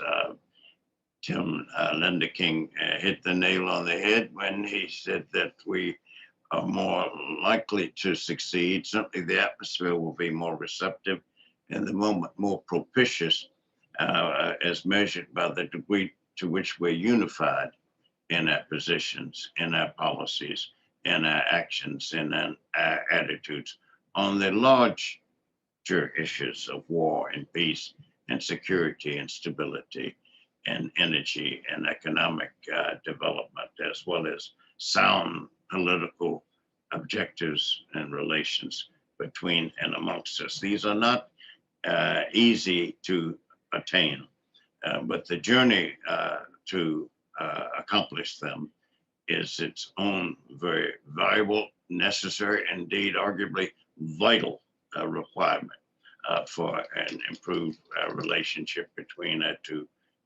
peoples. With regard to anything that I as an outsider could offer, I would like for people to ponder the implications of the following and their implications for their bearing on how to improve America's relations with these 6 vitally important countries. Abdullah, you were correct in pointing out how the region in the macro sense is laced with contention and dynamism, and two kinds of oil, turmoil, and that other kind, that make it a challenge for any of us and all of us to try to make sense out of. And I would posit that the GCC countries and as an institution have been invaluable since its inception to that which the United States and the outside world has sought to achieve. And the outside world has sought to achieve, first and foremost, the security of this region. Secondly, its stability, which it cannot have over a sustained period of time without security. And thirdly, the prospects for peace that sound, solid, mutually beneficial security and stability can foster and serve as a foundation for. And for our future generation, that which we would leave to those who come behind, as Ambassador Mohammed Al-Hassan mentioned, our children and our children's children. What will they inherit from us? I would submit that the following four examples, role models, that the GCC countries and as an institution and the United States, plus the friends, the allies, the partners of both have been able to achieve. And one has to search unduly at length to find the clarity of the following examples. One is what the GCC countries made possible in ending the Soviet invasion and occupation of Afghanistan, which began in December of 1979 and continued for the better part of the next decade. And ponder the fact that Dr. Abdullah's home country was the first to reach out to and join forces and hands with what became the United States Central Command. But at that time, it was known as the Joint Rapid Deployment Force. And people used to joke about it and say, well, it's not so much joint as disjointed. And it's not so much fulfilling its task or even defining and agreeing on its task. And as to a force, well, let's be serious about this, that their forces are embryonic. They do not necessarily share the same technology or standards or methods of measurement. These were sick jokes, sad jokes, and jokes lacking empathy. On the American side in particular, we are empathy deficit. No one has, to my knowledge, ever accused the United States in its actions, attitudes, policies, and positions towards this region and its peoples as being empathy surplus. So Afghanistan is one, and our cooperation there helped to drive the last nail in the coffin of the Red Army in Afghanistan, and the strength and power and regional as well as global influence of international and from a religious point of view, atheistic communism. And Dr. Baabood comes from a region where these issues were dealt with face-to-face, not just in Afghanistan, but on his own territory in Dhofar, in the southernmost region of the Sultanate of Oman, where for 9 years raged and waged a revolutionary effort, Marxist-Leninist led in its second half to try to topple the existing governmental status quo in the region. So that's a big one. Second one was helping to end the Iran-Iraq War, which began the end of September 1980 and straight through to the ceasefire of August 18th, 1988. Those in the region are well aware, but those outside need to be aware and appreciative of the fact of how that war ended. It ended with Resolution 598 of the United Nations Security Council, of July 15th, 1987. Noteworthy is that Iraq, then still led by Saddam Hussein, accepted it immediately, which called for a ceasefire. Iran took 13 months to accept it. And finally, the Iranian leadership said we would rather have drunk poison than accept this ceasefire resolution. But how did that happen? The American flag had to be put on the tankers and freighters going to and from Kuwait, which was the furthest inside of the Hormuz Strait, which lies in Oman's waters in terms of the exit from the region and the entrance to the region. It's not in Iran's waters. This has long been a mistake on the part of outsiders who just parrot what they read from ill-informed or other outside observers or those who have an agenda to make the Arab side look insignificant or not very relevant or not to be trusted or not very reliable, on top of not being very competent. These are the kinds of things that those in the GCC region have had to live with.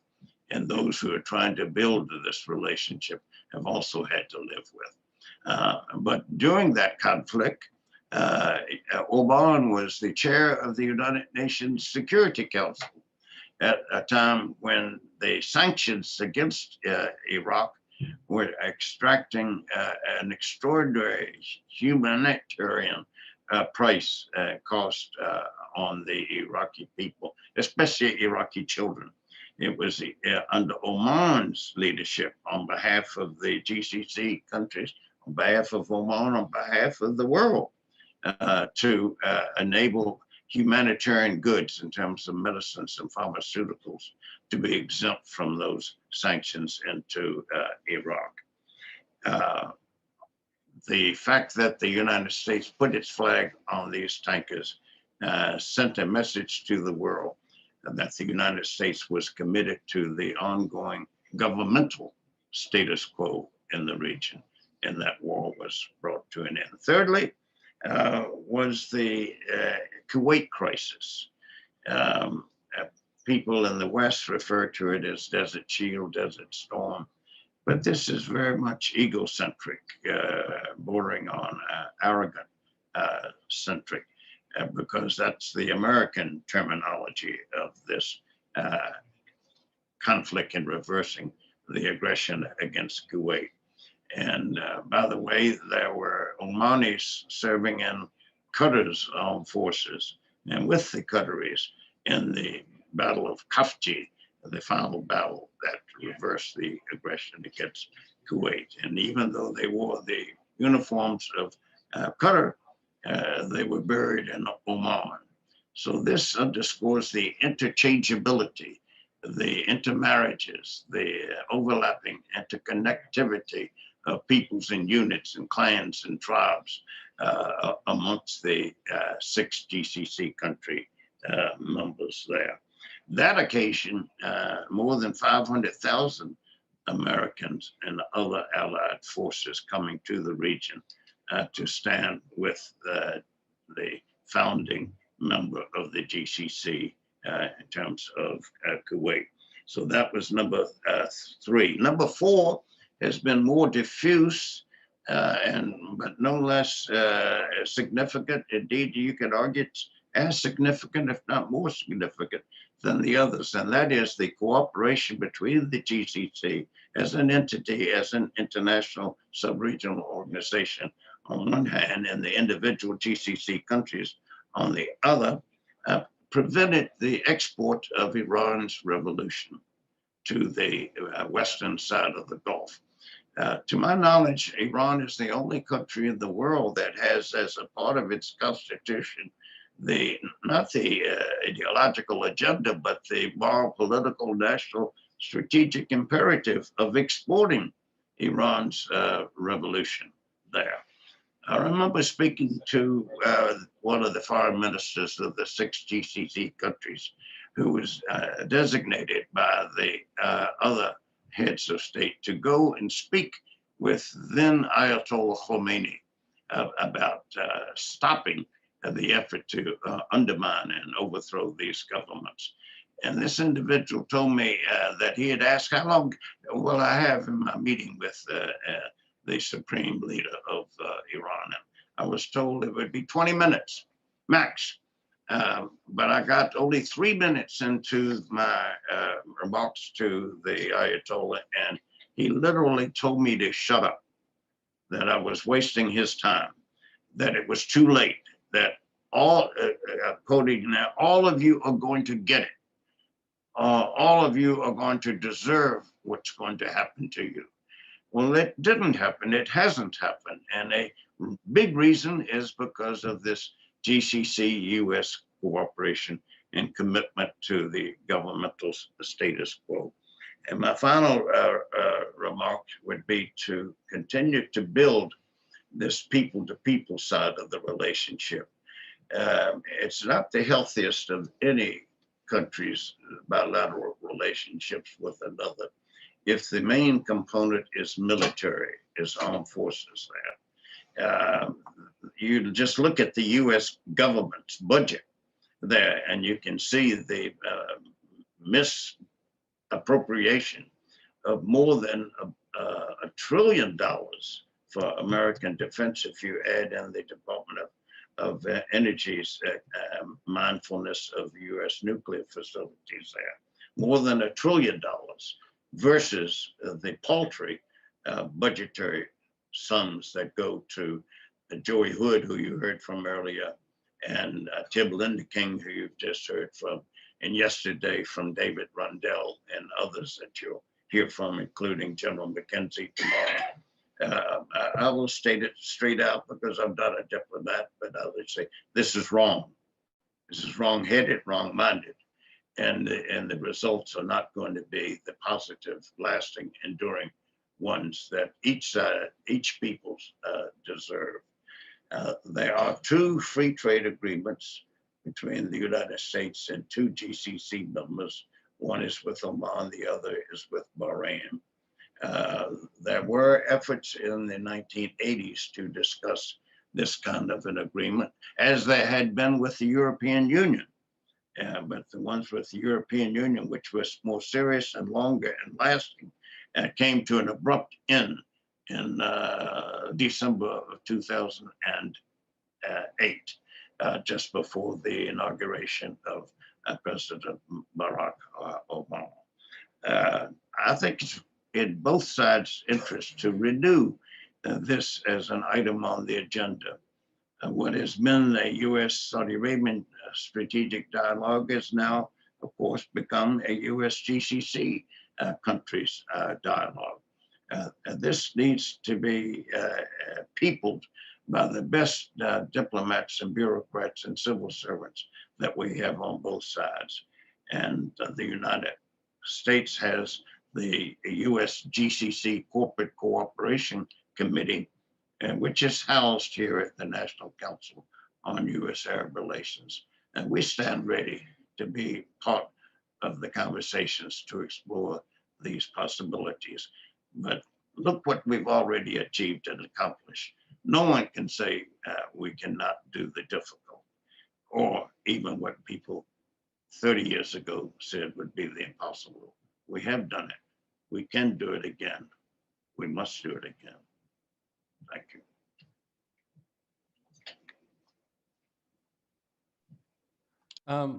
Thank you very much, Dr. John Duke. We can spend the whole day listening to all this history and wisdom that you bring into the discussions.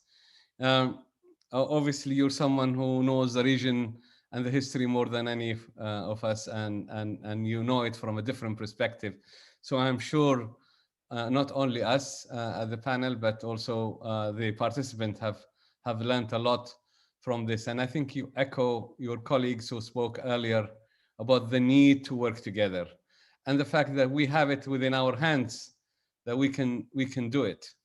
And it's a real shame that the GCC, that used to work as a group and negotiate with international powers like the United States, like the European Union, it's now started to negotiate bilaterally, country to country rather than collective group. Hopefully that the GCC will come back to its old heydays when we are all working together as one unit, and working also and collaborating with our international allies, and in the strategic dialogues that we have.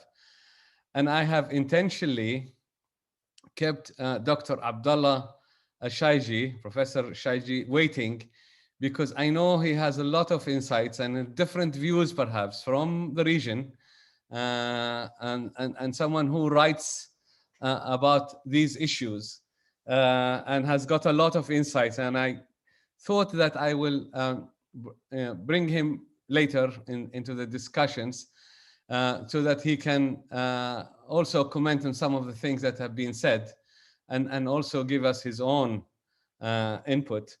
So the next speaker is Dr. Abdullah Al-Shayji, who is a Kuwait University Professor of International Relations, and he is a postgraduate political science program director, as well as a good friend. Dr. Shayji, the floor is yours.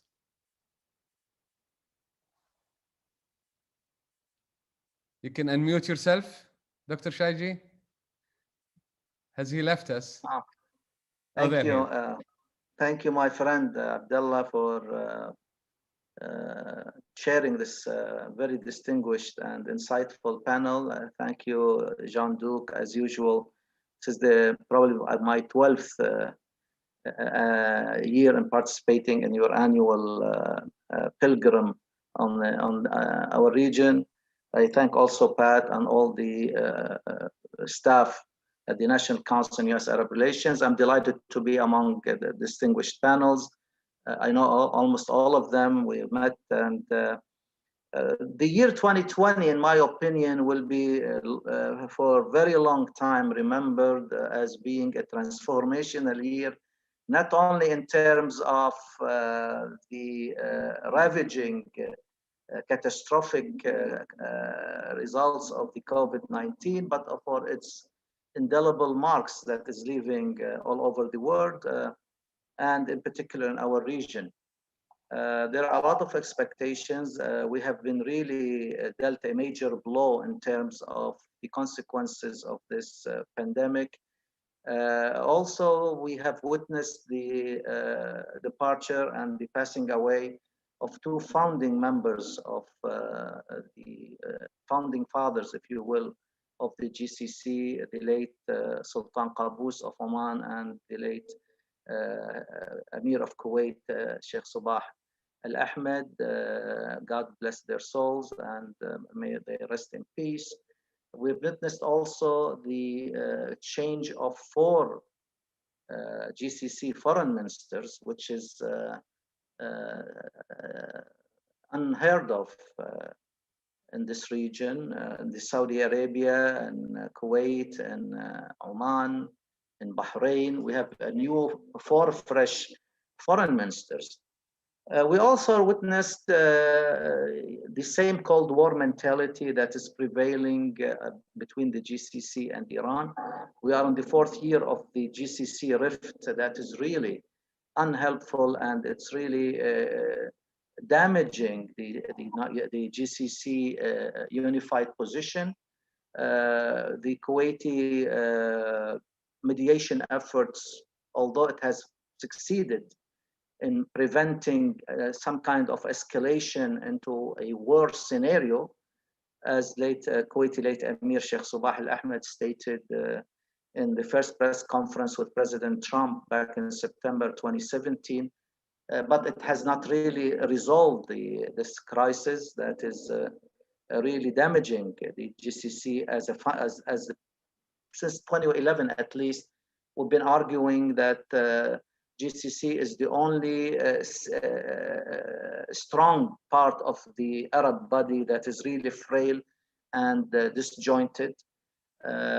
After the Egypt, Syria, Iraq, the major powers in the Arab East collapsed into the Arab Spring, or Iraq even before that, So the GCC was left to be the de facto leader of the Arab political system, if you will.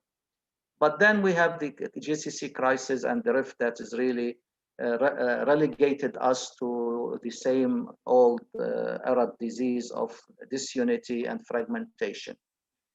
The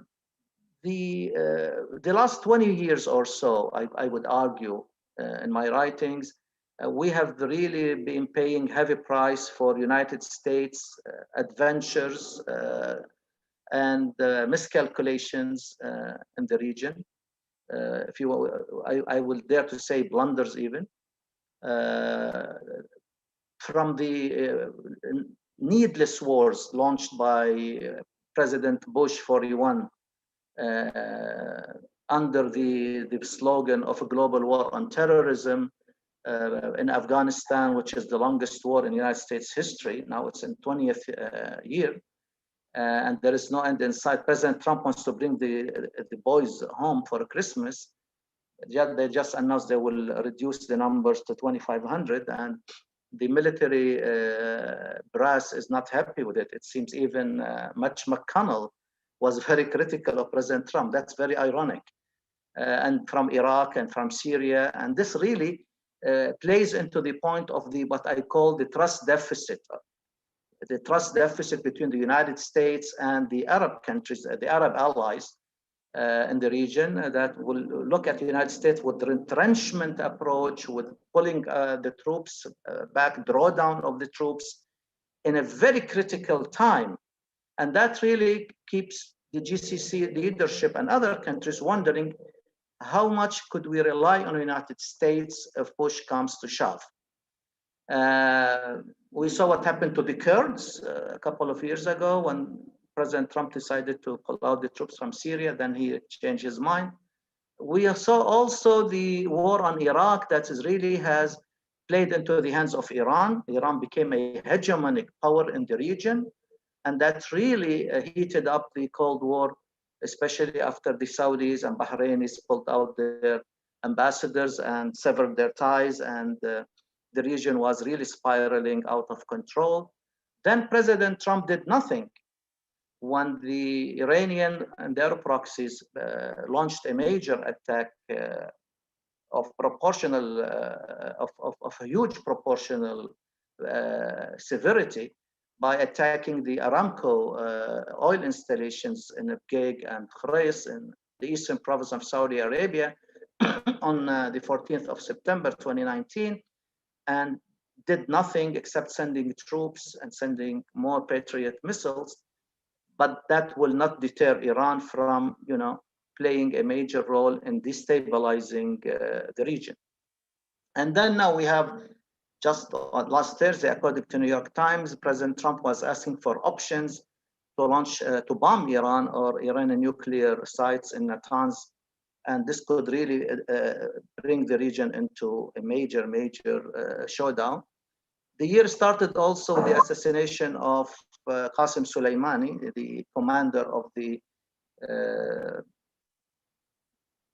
Quds brigade, and that really the Iranians retaliated by bombing an American base, Iraqi base, where American troops injured some people with the traumatic brain shocks and what have you.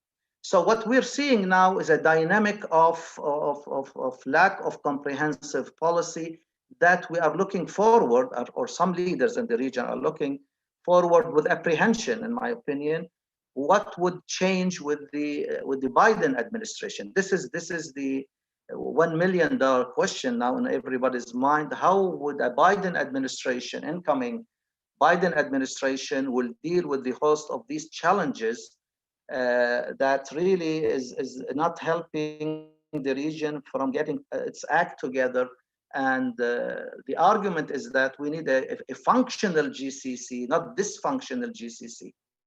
And United States leadership has been absent in playing a major role in supporting the Kuwaiti mediation efforts that has been ongoing and still continue to be ongoing.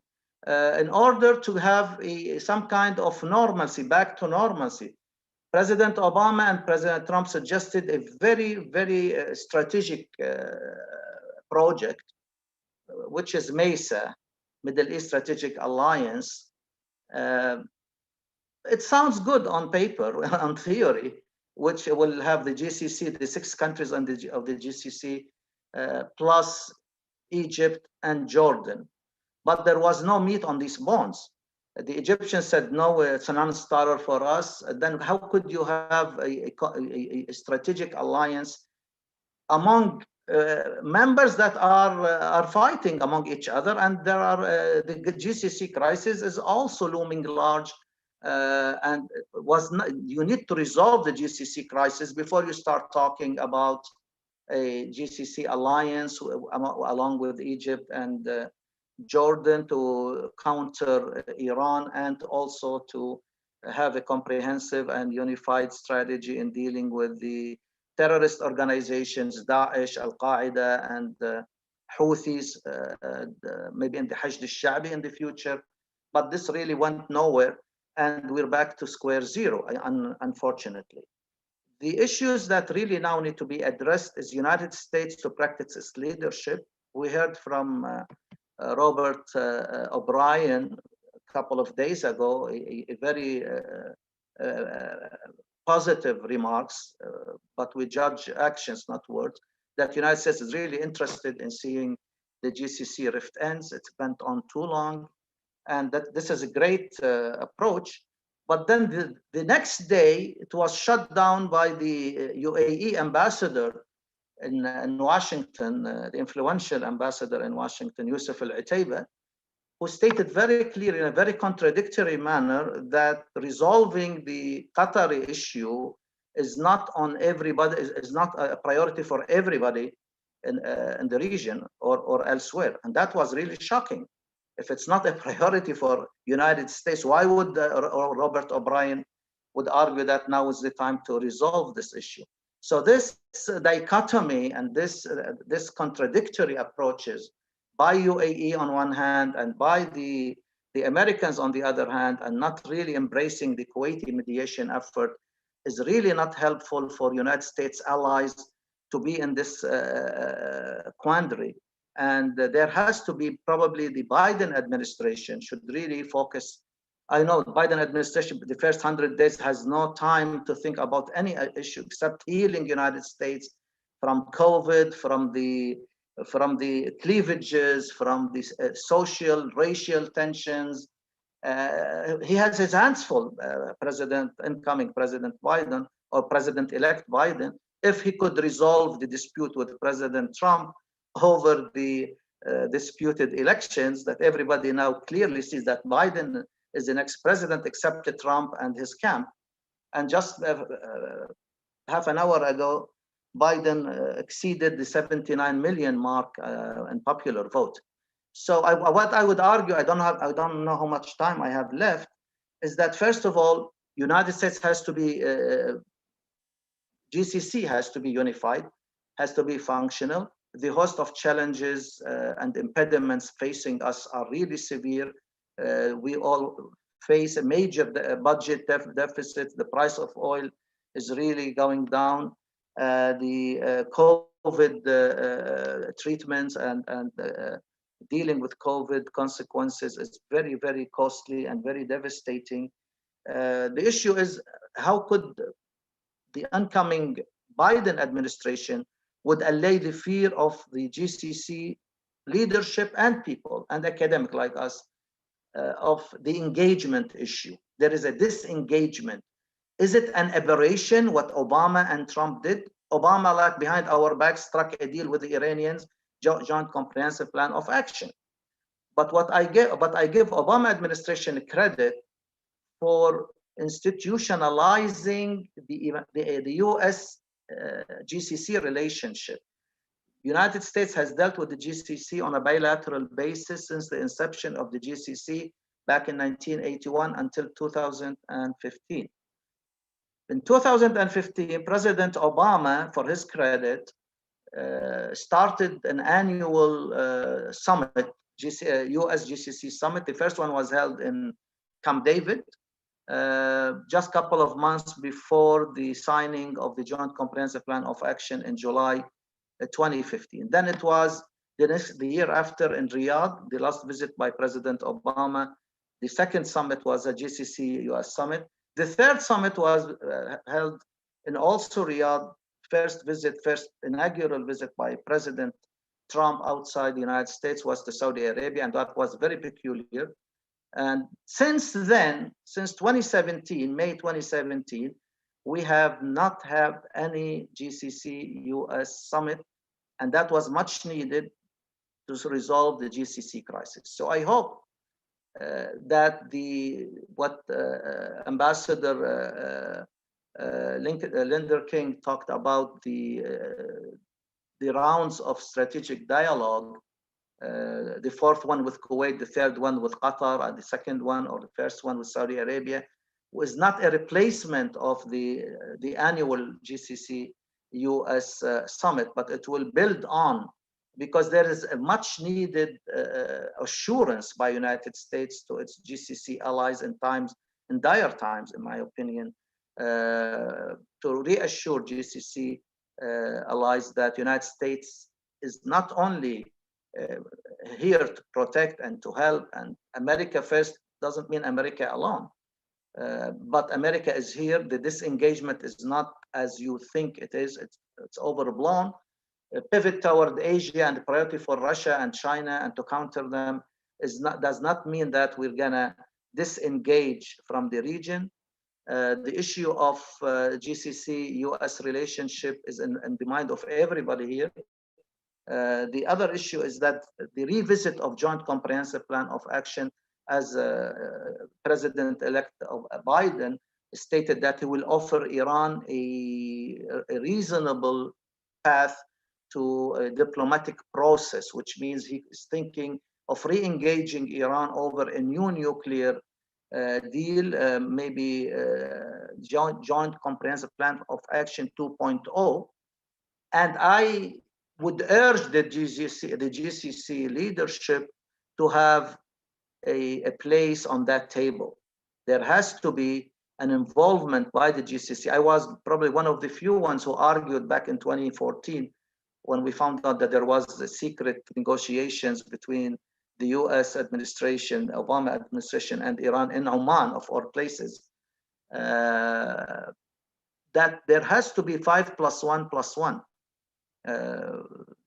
The permanent 5 members plus Germany, and plus a seat for the GCC, because we're gonna have the carry the brunt of any Iranian shenanigans, or as we see, it has to be also included Iranian behavior, Iranian dominant hegemonic project that will not undermine the security and the stability of the GCC allies. There has to be dealt also with Houthis. I wonder why United States will not declare and classify the Houthis as a terrorist organization. Why would United States not do that? I don't understand. I believe Biden administration will not be very hospitable to the war in Yemen. It will probably renegotiate its approach with Saudi Arabia. It will also maybe stop the logistic and intelligence and other support in the war in Saudi Arabia. Regarding human rights, I think it will be front and center, unlike with the Trump administration. I think United States also will play, if time permits, after dealing with a host of domestic and foreign issues, play a major role regarding the normalization. The normalization that is really is being carried away now, split the GCC countries. We see now only UAE and Bahrain. And today, what was a historic day in a very shocking way, in my opinion, to see the Bahraini foreign minister in Jerusalem with the Israeli prime minister and US Secretary of State Pompeo.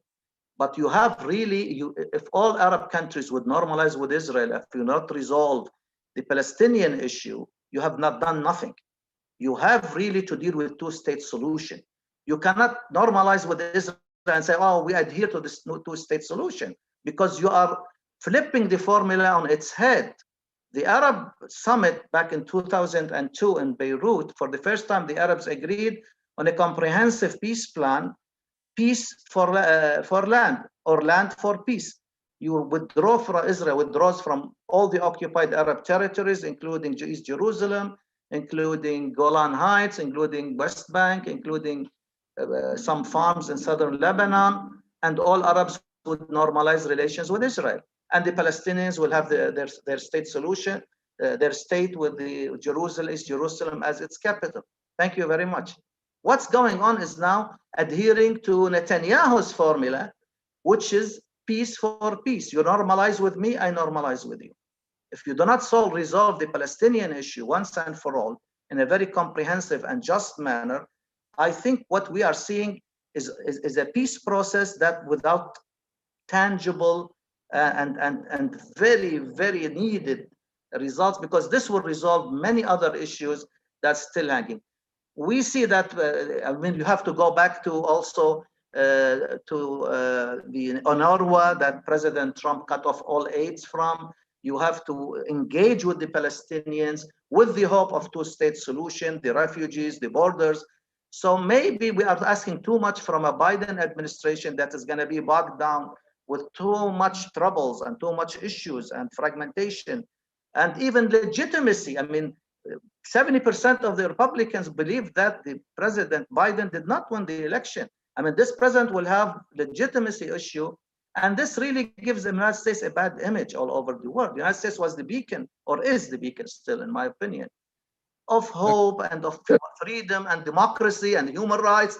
We see United States now mimicking, with President Trump tweets and tantrum, mimicking a despotic regimes like Lukashenko and refusing to adhere to the elections or forge his elections to stay in power. This is really something. 2020 has not ended yet, and we saw so much exciting issues. Thank you.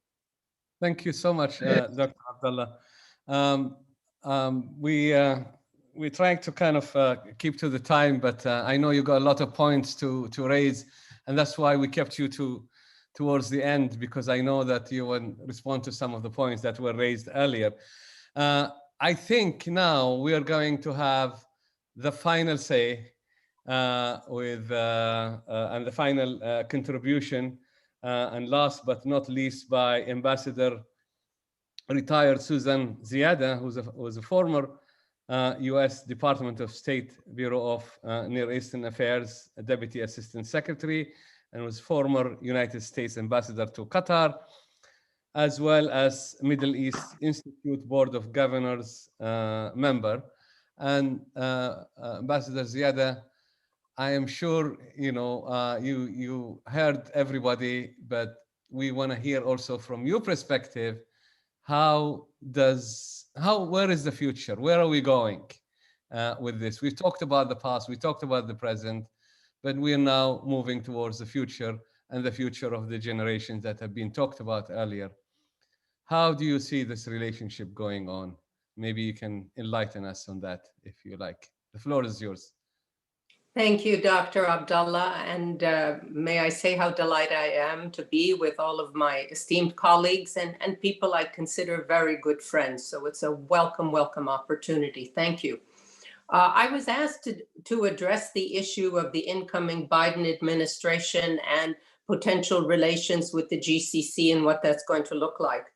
And I want to thank my colleague, Dr. Abdullah Al-Shayji, who actually delivered some of my points, and it's always interesting, and I appreciate that, because Dr. Abdullah, of course, is so well esteemed as a scholar, but also sitting in the region. I'm sitting in Washington and how I see things. So it's always very interesting to see the complementarity of views from across the pond, sitting in Kuwait, in the GCC, and being here in the United States. So I thank him for that. And so we'll start off from that point.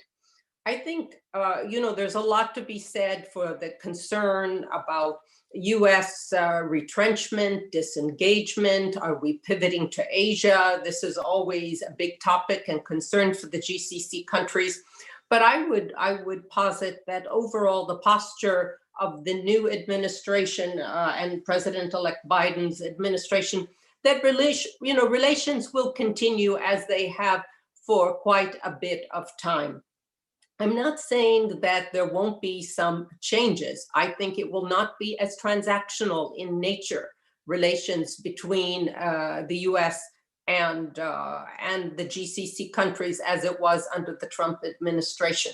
But I don't think it will be a disengagement because we have great concern about great power competition in the region, rising China, Russian engagement, specifically in the GCC on energy issues, but of course, Russian engagement in other countries like in Syria, et cetera, which are of great concern to the GCC. When people talk about the fact that, well, is the US security umbrella going to be there? I would point to our military posture in the region. There's a lot of talk about the fact that we might draw down, and indeed President Trump did make the statement about drawing down in Iraq and in Afghanistan. But still, in the whole, what we call area of responsibility of Central Command, we have about 35,000 military, US military deployed in the region. And that will stay for the foreseeable future as I see it, in terms of securing regional stability and security. I think that under a Biden administration, we will look to GCC countries for more participation in regional security requirements. And in that sense, it's burden sharing in the broadest sense. In other words, it won't simply be burden sharing financially, but also in terms of deployment of military joint training, joint operations, et cetera. And we do spend, as the US, a lot of time and effort in developing those relationships with the militaries of the region. And I can foresee that going forward with even greater depth. So let's look at a few. I thought we'd look at maybe a couple of issues, 2-3 issues that the Biden administration has already indicated they will be looking at, and how they might be at least approaching their tasks. What are some of the issues at hand? What might be some of the roadblocks? So we can see what they're going to be up against and how the GCC countries should be thinking about how they engage with the Biden administration on these issues. I think first and foremost is the issue of Iran, as Dr. Shayji pointed to, and other speakers before him, and in particular, the Joint Comprehensive Plan of Action and what that's going to mean. The United States under the Trump administration walked back and disassociated itself with the JCPOA. And as a result, we have seen Iran increasing their development on the uranium front. And we know that our alliances, the United States alliances with the Europeans and others of the P5+1, have been shaken by the fact that we withdrew. So it seems that the first thing the Biden administration is going to have to do is shore up relations with our allies in Europe. This is job one. And the Biden transition team has already indicated that this will be the first thing they do. Not simply for the issue of Iran. Obviously, there's NATO, there are all the transatlantic issues. But in the terms of the JCPOA, the Europeans do play a disproportionate role in the P5+1. If we look at Iran, it's unclear who's going to be in charge of the nuclear file in Tehran. We know that the hardliners are ascendant. We know that even President Rouhani's statements recently have been more hardline, and certainly more so than Foreign Minister Zarif, although he issued a statement, I think yesterday, saying that President Biden will need to use executive orders to turn back 3 major decisions before we can even move forward. We know that the Iranian presidential elections are taking place in June of 2021. So will Iran wait till after the election result to even consider a revised JCPOA? What will be the results of those elections, and who will be in charge of the actual file? Will it be the foreign ministry, or will it go to other elements that are more hardline? Dr. Al-Shayji raised the issue of GCC interests and how they will be factored in. Will the GCC insist on having a seat at the table, a P5 +1 like he said? We do know that when you live in the neighborhood, you're very concerned to make sure your views are heard. What will that mean in terms of how the US approaches this? And even more interestingly, will there be a unified view within the GCC of what a joint GCC position actually looks like vis-a-vis a resurrected JCPOA? I think there will be additional things to look at in the resurrected JCPOA if it does go forward and there is agreement. For example, are there going to be focus on the Iranian ballistic missiles? What about the sunset clauses that were in the previous agreement? Will there be a focus on Iran's expanding interventionist behavior in the region? Will those things be tackled? Will Iran agree to tackle those things? Will it be a two-part process? Will it even be on the table? So these are all issues that the Biden administration, in consultation with its partners and allies, will have to be looking at in terms of Iran. Let's turn briefly to the issue of Yemen because of the war and the humanitarian crisis there. The Biden administration will be looking at the issue of Yemen, and certainly the Saudi intervention that began in March of 2015, quote unquote, as a short-term intervention that's now ongoing for 4 years with no resolution in sight. Now, yesterday, Reuters news agency reported about discussions. They have not been confirmed by either side, but reportedly discussions between Saudi Arabia and the Houthi movement, saying that Saudi Arabia would sign a UN-sponsored ceasefire if the Houthi group agreed to a buffer zone along the kingdom's border. Now, this was an interesting rumor. There have been rumors in the past. We don't know if it's true. But the fact is that if there is movement on this issue, in other words, the Saudis looking to secure their border, which was, after all, the reason that Saudi Arabia went in the first place when the Houthis overthrew the legitimate government in Sana'a, and when they started lobbing missiles over the border into Saudi Arabia, of course, that constituted an act of war. And they took actions as a result. But even if the Saudis halt their intervention, even if there is a ceasefire along the northern border, which of course would help quiet things along the border, what does that mean in terms of the internal Yemeni civil war and how to convince the Houthis to come to the negotiating table and negotiate in earnest? As my good colleague, Tim Lenderking, mentioned, the Houthis have a place in the table, and their place at the table is codified in all of the documentation that the Yemeni government would uphold in terms of negotiations going forward, whether it's 2216 of the United Nations or the internal documents that were being worked out before the war started. But then you have to look at the other issues. Will there be a unified Yemen? Will the Southern Transitional Council re-engage on the issue of a unified Yemen? Will Yemen devolve into separate areas with different spheres of influence? The Saudis dealing with the northern border.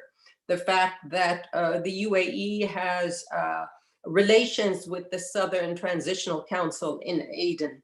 What about Omani concerns about Saudi and other military presence in the adjoining Mahra region? All of these issues look for a more unified GCC understanding of what a drawdown and a peace negotiation in Yemen should look like. Now, recently we saw references, and I think Dr. Abdullah mentioned this, discussions in Washington about possibly designating the Houthis as a foreign terrorist organization. Now, that may be a designation that some people would applaud. But then there would be those who would say, how would this undermine the United Nations envoy's Martin Griffith's efforts to bring about a negotiated settlement? And second, the fact that if the Houthis are designated as an FTO, that would in essence block NGOs, non-governmental organizations, from distributing badly needed humanitarian assistance to large areas of Yemen that are currently under Houthi control. And these are areas of Yemeni civilian populations, some of whom might be aligned with the Houthis, some of whom will not, but they happen to be living in Yemeni controlled areas. So the question is this an attempt to hamstring the Biden administration as it goes forward in trying to come to a negotiated settlement on this issue? So there are a lot of issues that need to be resolved even within the Biden administration as they look at the Yemen issue. And the third thing, and I'll go through this briefly, of course, the Gulf Rift, and everyone has raised this, and everyone raises it because it is a major issue, regardless of the fact that the National Security Advisor raised this issue and that this is important, and the response of the UAE ambassador was, well, it's not on anybody's program at the moment. The fact is that in order for the US to have a more integrated relationship with the region, it's important that it not be simply on a bilateral basis, but on a more unified, cooperative, integrated basis. And of course, that also is helpful from the US perspective and in avoiding any openings that could be there for Iran or Turkey or other actors to be able to engage and involve themselves. And this is particularly important if the JCPOA 2.0 talks are to go forward, to have a more unified GCC position. Now, if we just look at a few of the countries of the GCC going forward and their relations as we think they might be with the Biden administration, I would just say the following. The Biden administration will obviously have important relations with Saudi Arabia. That is not going to change.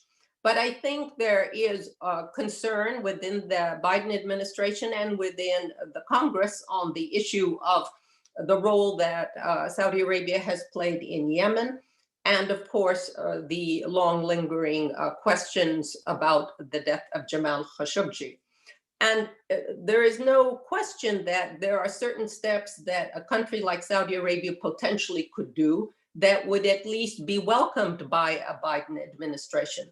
One would be taking steps to try and end the rift, or at least ameliorate the tensions and tamp down the temperature on the rift with Qatar. I think the US would welcome that, and that step, which would be at least more welcomed, if not only tolerated by Saudi public opinion, is one that Saudi Arabia could take. I think the UAE is probably in a stronger position vis-a-vis the Biden administration at the moment because they're not directly involved militarily in the Yemen civil war. And they have signed the Abraham Accords with Israel, which is viewed positively across the board in the United States. I personally don't see the UAE taking any steps at the moment to resolve the Gulf Rift, as Ambassador Otaiba has actually stated. Their relations with the Hill is in pretty good strength right now, certainly stronger than Saudi Arabia's relations with the Hill. But I think even the UAE's relations will now be tested with the proposed sale of the F-35s, and how, despite the fact that the Israelis have sort of signaled QME acceptance of that, the fact that there will be concerns in Congress about the F-35 technology which will be with the UAE and export controls issue, and the fact that the UAE has relations militarily with other countries whereby this technology could come under question. I think Bahrain is similarly in a good position with the United States going forward, given their normalization with Israel and particularly the visit of the foreign minister today. And as far as the other three GCC countries, I think the Omanis will see a more stepped up engagement with the new administration, particularly if there are efforts to revitalize the JCPOA. The Omanis were extremely helpful in that regard, and the Omanis have been helpful in particular with humanitarian issues involving US personnel in Yemen, which the US government has appreciated. Qatar, of course, as a base and the relationships they have on a whole host of issues in support of our security objectives, and Kuwait also hosting military, but a longer, broad range of issues, particularly their mediation role in the region. I think in terms of issues that the Biden administration should focus on from a policy perspective, Dr. Abdullah, to speak to your request, ending the Gulf Rift, I think, should be one of the issues up there. Dr. Abdullah mentioned the summits and the need for US-GCC committees. I know that that was something that not just the summit, but a whole host of committee work on a broad range of about 6 areas of cooperation that I personally worked on from 2015 into 2016 on the issue till the end of the Obama administration, on the issue of looking for unified ways to bring about cooperation with GCC on a whole host of issues.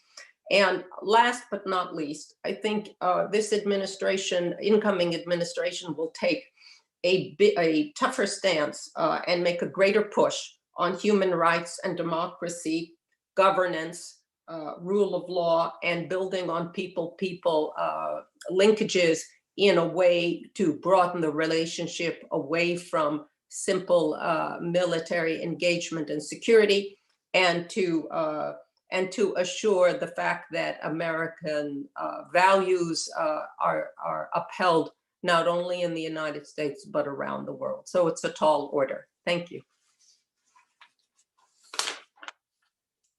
Thank you very much. That was really helpful to hear some specific policy advice of how we go forward from here. The topic itself is very, very interesting. We could have spent the whole day talking about different issues, but I have been sent a message that we have to end soon. I don't know if we have like 1 or 2 questions that I can ask you, if I may, and I'll be very quick on this. With the Biden administration coming at some point in time, hopefully, where do you think is the pecking order of the region within its priorities? The Biden administration will have a lot of other pressing priorities, whether it's internally or with its relationship with its more, if you like, allies. Where is the Gulf or the Middle East going to come in that pecking order, and what's going to attract the new U.S. administration to look seriously at the Gulf, whether it's the GCPOA, whether it's the Gulf conflict, the Yemen war? What's going to push them towards that? So that's one question I want to raise and put that to you, and anyone who wants to answer can do so. I have another question that was posted by one of the participants, or sorry, one of the listeners, and it's specifically addressed to His Excellency Dr. Mohammed Al-Hassan, and it's about Oman roles in Yemen, and what interest does Oman have in Yemen, and how do you answer to this allegation that Oman supports the Yemeni, the Houthis, to through supplies of arms through the borders? This question keeps rising, and I think it needs to be addressed at some point. And I think His Excellency is the best person to address it here. I have another question for Dr. Al-Shayji, if I may, and that is, if you designate Al-Houthis as a terrorist organization, and we've just had the Brotherhood designated as a terrorist organization, and we've had other groups designated, who's going to be left who's not designated in the region, who's not a terrorist organization? Can't we have more inclusive and accept people as they are? And we're talking about the future of generations. The Houthis made mistakes, as did others. So can we not move beyond that and stop labeling people and start to think, you know, the Houthis is an important element and they have to be talked to, as well as others. The Brotherhood, whoever is, you know, as a political party, whatever means they have done, we can't keep doing this. Can't we move beyond that? I think maybe I stop here and then we'll see if we can have another round of questions. But it's all for you, ladies and gentlemen, to answer. And maybe we start with Susan. She was the last speaker, so we can ask her to comment on any of these points, if you like. Thank you. I'll just comment on the first question in terms of where the Middle East will come on the policy priorities. I mean, obviously, it's hard to know because right now, a new administration is going to be faced with the domestic issues of COVID, the economy, race relations, so many other governance, even in terms of the United States, as something that we never thought would be challenged, but we're watching it in real time. I think in terms of foreign policy, the Biden administration's first steps will be to reshore the European alliances and the transatlantic relationship, making sure that NATO is stable, making sure that we are working in consort with our time-honored allies across the board. I think there will also be much more intense scrutiny on the issue of China. You know, obviously its impact on our trade relations, on the farmers in the Midwest, all of the issues that we know, and Russian expansion into areas, including the Middle East, but also Eastern Europe, where the influence, you know, we haven't heard Ukraine recently, but really that issue has not gone away. That said, I would just point to the fact that we do have our military posture there, as Tim Lenderking eloquently pointed to, the ongoing strategic dialogues with the countries of the region. We have issues that will continue to consume the Biden administration in terms of Yemen, Iran, settling, you know, dealing with actually counterterrorism and transnational actors. Nobody raised the issue of things like ISIS and Al-Qaeda, but these are still big, important counterterrorism issues, and those kinds of cooperations with countries in the region and our own military footprint will continue to go forward. So I wouldn't say that the Biden administration is going to be looking at very specific policies with regards to like the Israeli-Palestinian issue or how we move forward on other issues in the very near term, but obviously they will go forward. And the last thing I would say on this, we have to wait and see who's going to be appointed to Secretary of State, who are the appointments. And why do I say that? Because personnel is policy, as we know. And I think that that will also shape not the policies per se, but perhaps some of the order in which some of these issues are addressed. Thanks. Thank you. Dr. Shayji, we're going in this order, if you like, backward. Yeah, thank you, Abdullah. Very, very challenging questions you asked. 2 points. First point, I think incoming President Biden administration will have its hands more than full with domestic issues, healing and dealing with the legacy of President Trump in terms of many issues domestically. But when it comes to foreign policy issues, I think the priority is Russia, China, the Europeans, NATO. And then when it comes to our region, it's going to be two things, Israel and the Middle East peace process, or what's left of it. Normalization will not be on top of the agenda. Iran will come really top of the agenda and when it comes to the region. Re-engaging Joint Comprehensive Plan of Action 2.0 could be one of the major issues that they will be dealing with. And then the other issues, GCC unity is very important for a strategic approach, a unified approach for the host of challenges that's facing the region. Yemen, I mean, I think Trump is what he's doing. He's trying to box in Biden before he comes by pulling out the troop, draw down troops from Afghanistan, from Iraq, by selling the UAE F-35, but designating the Houthis as a terrorist organization, I think could be one of the President Trump approaches to maybe hamstring the incoming Biden administration in dealing. But I mean, you mixed apples and oranges, Abdullah, by saying that equating the Houthis or designating Houthis as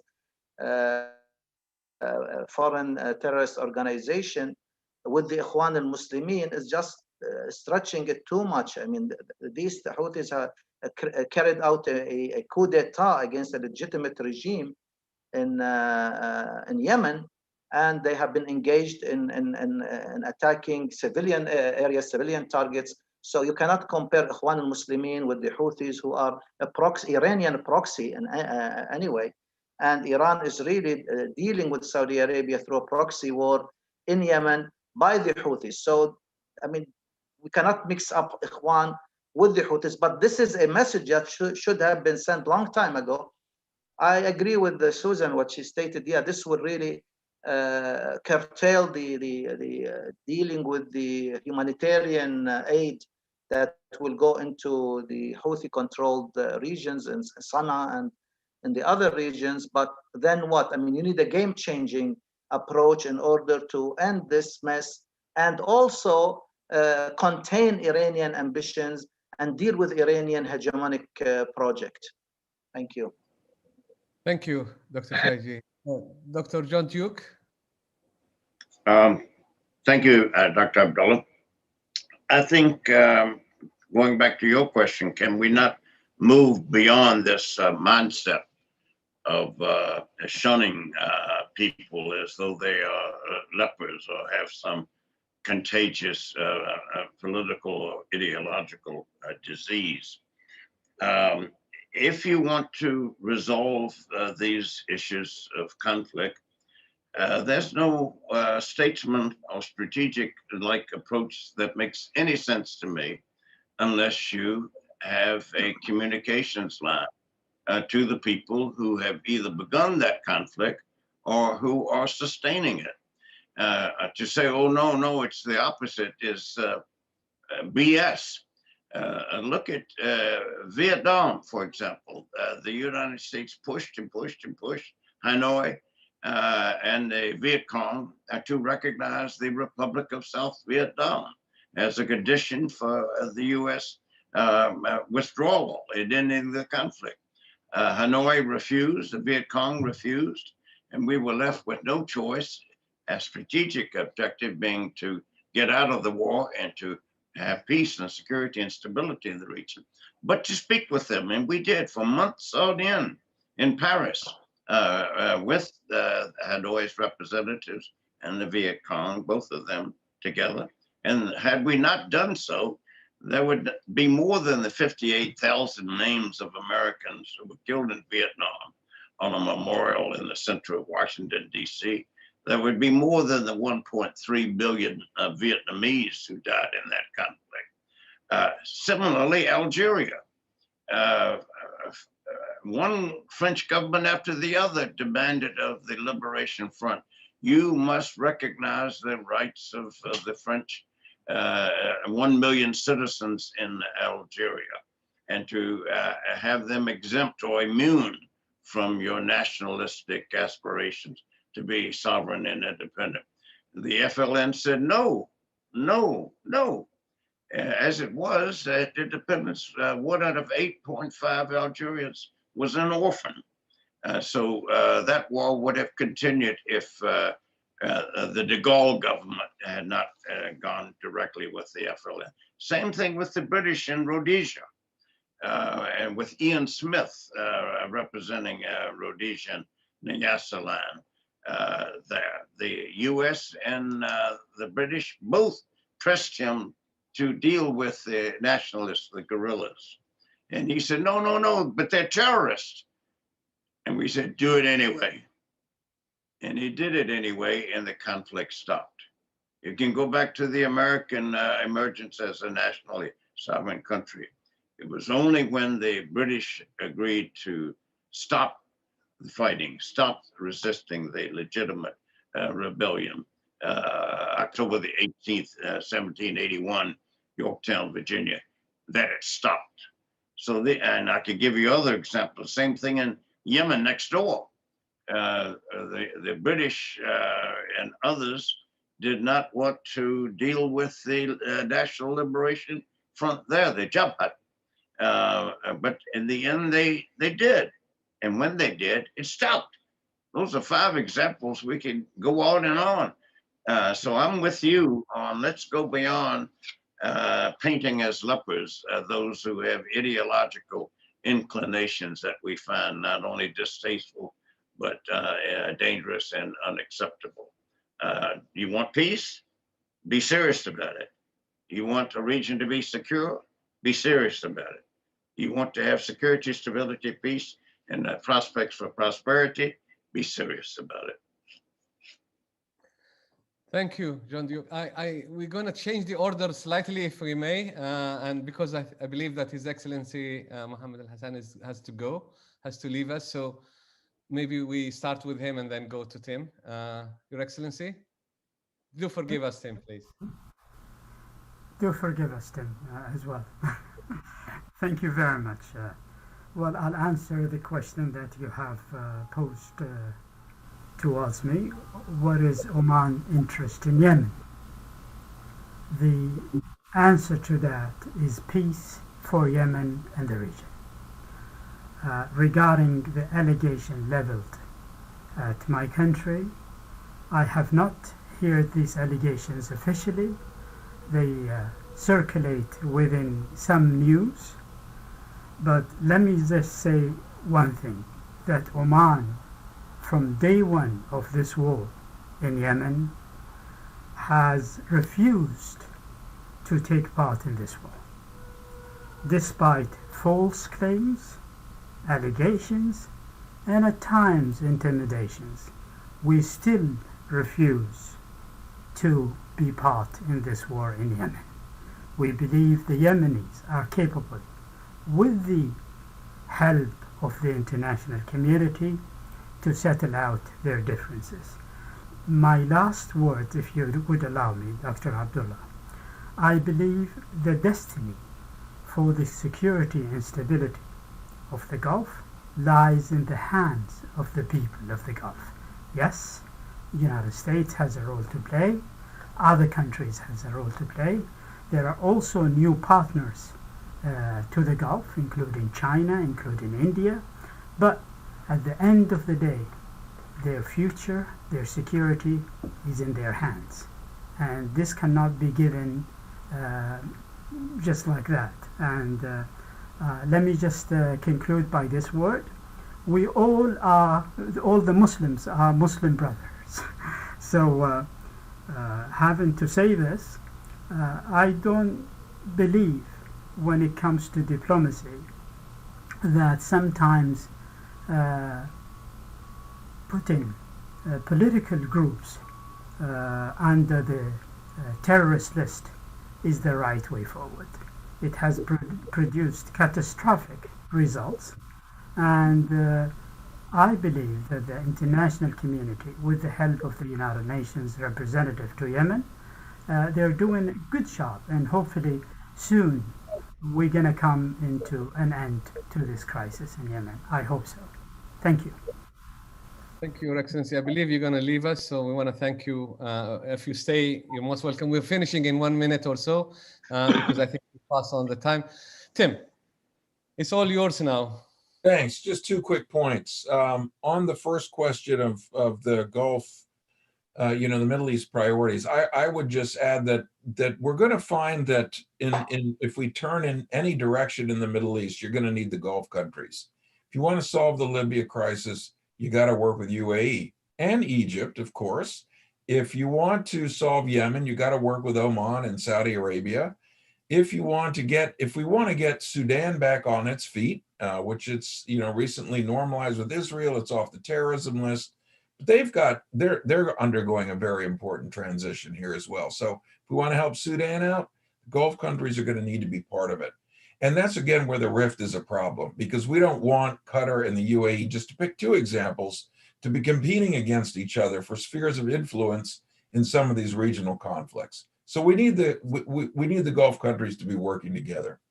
And lastly, on the designation issue is a difficult one. We've talked a little bit about the designation of the Houthis. It is a raging debate here, and you can see it being played out. Some of you have mentioned the media articles. Very tough. I would simply say that, we mentioned that the Houthis are a legitimate actor, then lessen the ties with the Iranian regime. I think that would be a huge gesture. I know it's difficult. There's some ties that are well entrenched there. And we know in some cases what motivates the Houthis to do that. But to lessen those ties and to demonstrate that they are an organization committed to Yemen for Yemenis, I think would be extremely well received in Washington. Thank you. Thank you all very much. This has been a very, very interesting, insightful debate. The topic is, of course, very wide, and we could have spent the whole day, as I said, and we've only touched the surface now. But I'm sure there will be other events that can be, these points can be deliberated. I want to thank you myself for your insights, for your thoughts, for your ideas that you have brought to this panel and this session. I want to also thank Dr. John Duke Anthony for and the Council, the National Council for U.S.-Arab Relations for their great work that they have done. And in particular, I want to thank all the team that works for him, and they made this event successful. As always, all their events have been extremely well organized. Congratulations to all of you for this wonderful work, and have a good day, all of you, wherever you are. It's evening here, and best of luck with the rest of the conference. I'm going to be following it. Thank you very much, all. And appreciate it. Thank you. Thank you. Take care. Thank you. Thank you, Abdullah. You got a sitting ovation. Oh, thank you. Well, I've been told to finish by 10 past 1 your time. Yes, so we yes. extended by 3 minutes. I think they will forgive us for that. Thank you all. Appreciate it. Thank you. Thank you, Abdullah. Thank everyone. Goodbye, everyone. Thank you. Now we are segueing, going up out of town where we're transitioning. Well, that's what this administration is supposed to be doing. But no, we at the micro level can transition also to our next speaker. This is Her Royal Highness, Princess Reema bint Bandar bin Sultan bin Abdulaziz bin Abdulrahman Al Saud, the ambassador of Saudi Arabia to the United States. And any ambassador from the region is important, or any ambassador from any country with which the United States or any other country has an important relationship. But this one is a vital relationship. But she is the representative of the custodian of the 2 holy places. And this title, which has been there all along, the Amr al-Mu'mineen, there, the commander of the faithful as well, has been more accentuated in the last 40 years. because there have been movements and actual governments that have contested Saudi Arabia's position or the legitimacy of its position to serve in the role of custodian of the two holy places. So this is an aspect of reality that won't go away. But another aspect of the reality is the ongoing tendency in many segments of the United States public and private realms to look at Saudi Arabia as a thing, as an object. And as a thing, as an object, something to be controlled, watched out for, looked out for, put on the defensive, engage it in apologetics, and let that suck all the air out of the room, because there has, since the establishment of the State of Israel, long been an Israeli nightmare that one day the United States may look to its interest in the region and seek to have a level playing field, which it has not been for the last 70 years. And there's a reason for this, and it has not just to do at all, or even mainly because of Saudi Arabia having nearly 10 times the proven reserves of hydrocarbon fuels that power the engines of all of the world's economies. Yes, that's important. That's massively important there, because it is Saudi Arabia's role in these matters that sets the international price of oil, not the United States' role, important as the United States is. Saudi Arabia, being a founding member of the Organization of Petroleum Exporting Countries, places this and that important role. But ponder also the additional things that Her Royal Highness has to assess and constantly be seeking to advance. Saudi Arabia has 13 neighbors. Iran has 11. Most Americans think that the United States has 2.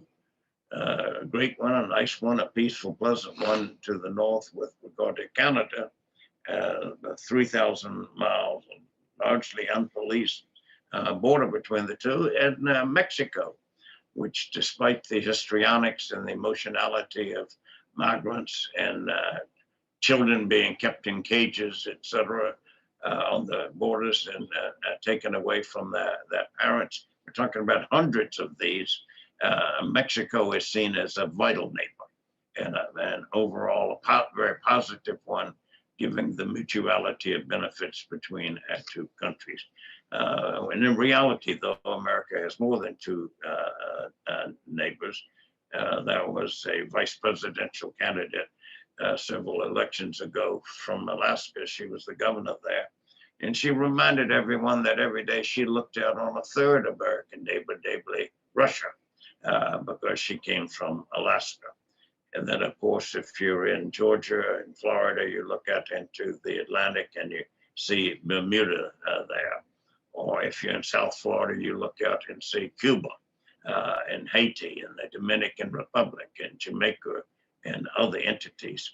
But we're stretching the analogies there, and to stretch an analogy any further on that score would break it. But Saudi Arabia's reality is 13 neighbors there.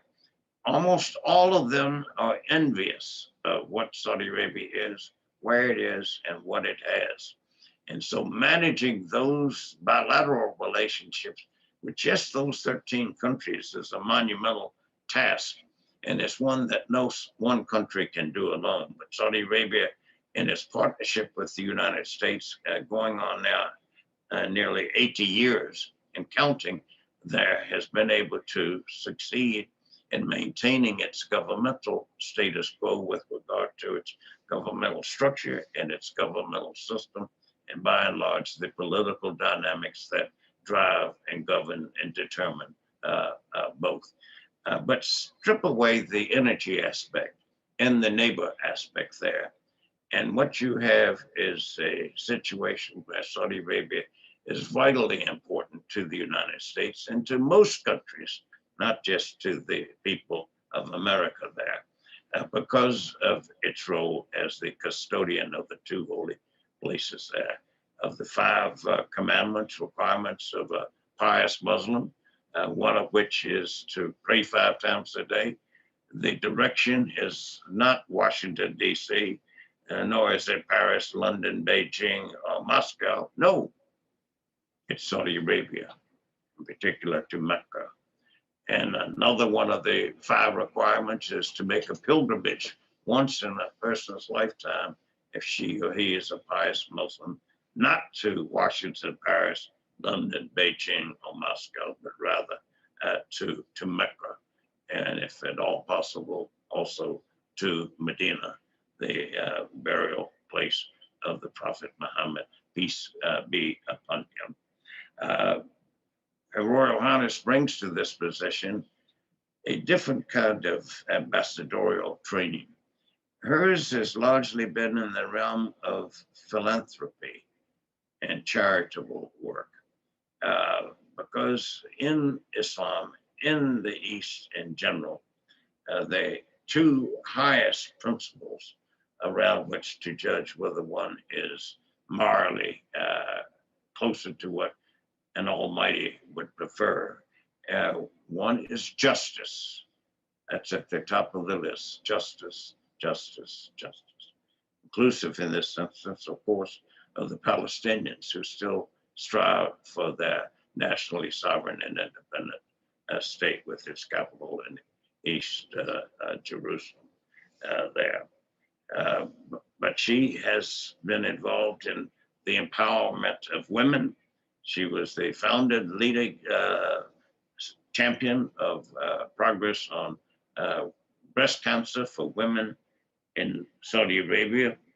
And she has been engaged ever since I have known her, with her father and her mother for decades now, a champion of advancing the spiritual, material, and overall intangible well-being of everyone that she represents.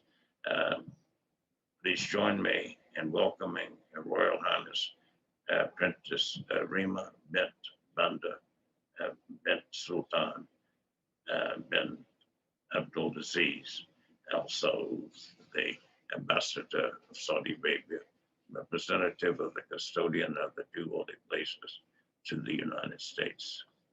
Madam Ambassador.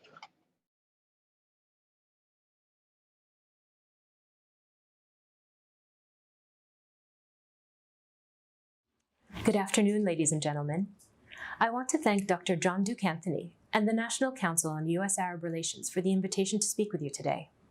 I'd like to talk to you about the tremendous change that's taking place in the Kingdom of Saudi Arabia, unprecedented change, and the efforts that the leadership in the kingdom is making to bring about this change, not just domestically, but also through our foreign policies, an agenda designed to bring about lasting peace and security and prosperity for the region and for the world. It's important for nations to take the time and energy to reflect on where they've come from and where they're headed. It's not something that comes without risk. You have to be honest with yourself, and you have to admit your shortcomings. You have to establish priorities, meaning some ideas make the cut and some don't. You have to challenge short and long-held notions and concepts. You have to be willing to make small changes where things are working and could be better, and big changes where things are off track and not working at all. Changes that not just transform laws and government policies, but also social norms and cultural behaviors. Changes that require national commitment and secure buy-in from citizens, who hand in hand with the government share the responsibility for implementing these reforms and making this transformation. That's what the Kingdom of Saudi Arabia is doing. It's a bold and decisive transformational agenda that we call Vision 2030. Vision 2030, led by Crown Prince Mohammed bin Salman, under the guidance of His Majesty King Salman bin Abdulaziz, is a sweeping initiative of economic and social transformation, a positive, forward-looking plan for our future. We began the journey of Vision 2030 by asking ourselves, if we want to be an economic leader of the 21st century, if we want to find a way to move away from our dependence on oil and become a global leader in diverse business sectors such as high-tech manufacturing, digital innovation, green energy, artificial intelligence, in environmental conservation and sustainability, and in entertainment and tourism, how do we do that? And we went to work. We implemented sweeping changes to our businesses and economic strategies across all sectors and all levels of the economy. For example, we're developing our private sector through broad privatization programs, $1 billion investment in an incubator fund to support Saudi SMEs, and workforce training programs to prepare all Saudis for the 21st century workplace. We also asked ourselves, if we want to create a more equitable, more inclusive society, where everyone is welcome, where everyone can be a meaningful participant, where everyone can prosper, satisfy their ambitions, and utilize their talents, how do we do it? And we went to work, literally. We recognized that one of the most important goals for Saudi Arabia is gender equity. The progress has far exceeded our expectations. For example, our goal wasn't to increase women's share of the workforce by 24% by 2020. We hit and exceeded that goal by the end of 2019, with women's share of the workforce now at 27% and growing. If we want to set an example for the region, make the case for modernization rather than extremism, diplomacy instead of belligerence, inclusion and diversity without prejudice, then we need to show the way. And with Vision 2030, we are. The Kingdom is investing tens of billions in a strategic education reform initiative, billions more in a curriculum reform, and teacher training. And we're opening ourselves up to the world through the establishment of a national tourism industry. But Vision 2030 is not just about the future of Saudi Arabia. It's also about the betterment of the planet. We believe that Saudi global leadership can bring people together, make a stand for tolerance, encourage interfaith dialogue, embrace cooperation between Christian, Jewish, and Muslim communities, and encourage the Muslim community's responsibility to deter animosity and violence. To achieve these goals, Saudi Arabia must lead. And that's with Vision 2030, that's who we are. We're investing in and leading efforts to promote moderation and tolerance through initiatives such as the Global Center for Combating Extremist Ideology and the Mecca Charter, a groundbreaking set of principles that provides all Muslims with the principles for the true meaning of Islam and calls for anti-extremism, religious and cultural diversity, and legislation against hate and violence. Vision 2030 is our economic and social blueprint to diversify our economy, create opportunity, and invest in our nation's greatest asset, our people, especially our women and our youth. But it's also a global blueprint to ensure energy security and reliability, to promote sustainability and environmental protections, to eradicate the scourge of terrorism and extremism. This is today's Saudi Arabia. But still, a Saudi Arabia too often misunderstood, our remarkable progress, reform, and change too often overlooked. Some critics still cling to outdated, outmoded, completely obsolete views of the kingdom. Saudi Arabia takes a lot of heat, and not just because we're in a desert. We recognize that we need to do a better job of correcting an inaccurate and distorted narrative. So, when we're labeled an extremist, we need to remind people that Saudi Arabia does not tolerate extremism within our borders or anywhere else in the world. We are the United States' strongest, most reliable partner against extremism. Together, we go after the men, the money, and the mindset that supports terrorism and extremism. Every day, our militaries are training together, conducting anti-terrorism operations together, and shutting down terrorist sources of money together.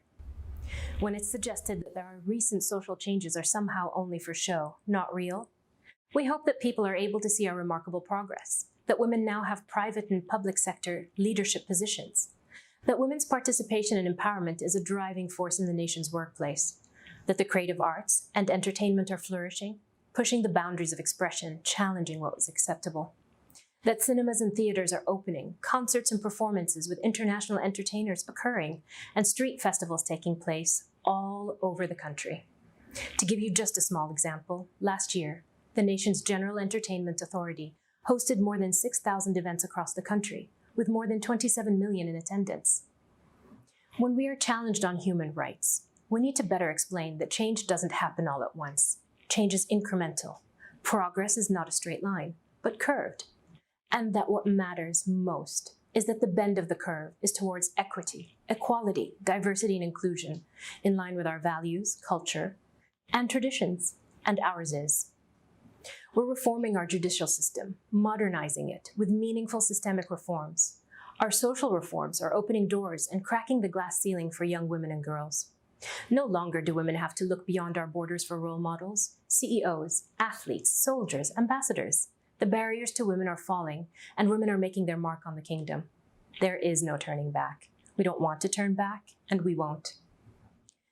When some say we're environmentally irresponsible, we want these people to better understand the dramatic contributions we're making in the global fight against climate change. The entire economic focus of Vision 2030 is to diversify beyond oil, to invest in sustainability and green energy. And we're already doing that. We have a diversified, ambitious, clean energy strategy that by 2030 will add 60 gigawatts of clean energy capacity through wind and solar. And we're already taking groundbreaking steps, including sustainable hydrogen. And when some claim we're to blame for the humanitarian crisis in Yemen, we want them to know that nothing could be farther from the truth. It was the Houthis and their Iranian backers that started the crisis by overthrowing the legitimate government and threatening our national security and the security of the people of Yemen. Our sole goal is to reach a political solution that would restore a peaceful, prosperous state of Yemen. To that end, we've participated in every international negotiation. We've kept every UN agreement and have worked to end the suffering of the Yemeni people as the world's largest donor in humanitarian assistance and reconstruction support. But it's been the Houthis and their Iranian benefactors that break every agreement, walk away from every table, and divert and block aid. But we haven't stopped trying, and recently we announced a unilateral ceasefire in hopes of jump-starting talks. But the Houthi aggression never stopped, and they responded to our ceasefire with a rain of ballistic missiles on our soil. Since 2016, more than 300 ballistic missiles have been fired into Saudi Arabia, mostly aimed at civilian targets. We'll continue to support a political solution in Yemen, but always defend our national security. We'll keep our focus on building a positive, productive future for ourselves and our region. Our domestic policy and foreign policy, intrinsically linked, as both our work at home and beyond flow from the same principled foundation. Our foreign policy is grounded in the belief that stability and peace create prosperity and opportunity, that when people are included, given a hand up, when people are respected and empowered, there is no soil for extremism, no place for it to grow. Simply put, we believe nations can better focus on domestic economic prosperity and social fulfillment when they're not disproportionately concerned with extreme political ideology and military adventurism. Extremism, terrorism, fanaticism, and stability and prosperity, they're mutually exclusive. Countries must choose, and we have. The kingdom has chosen economic and social transformation, social progress and cultural advancement, an economy driven by the principles of inclusion, diversity, and empowerment.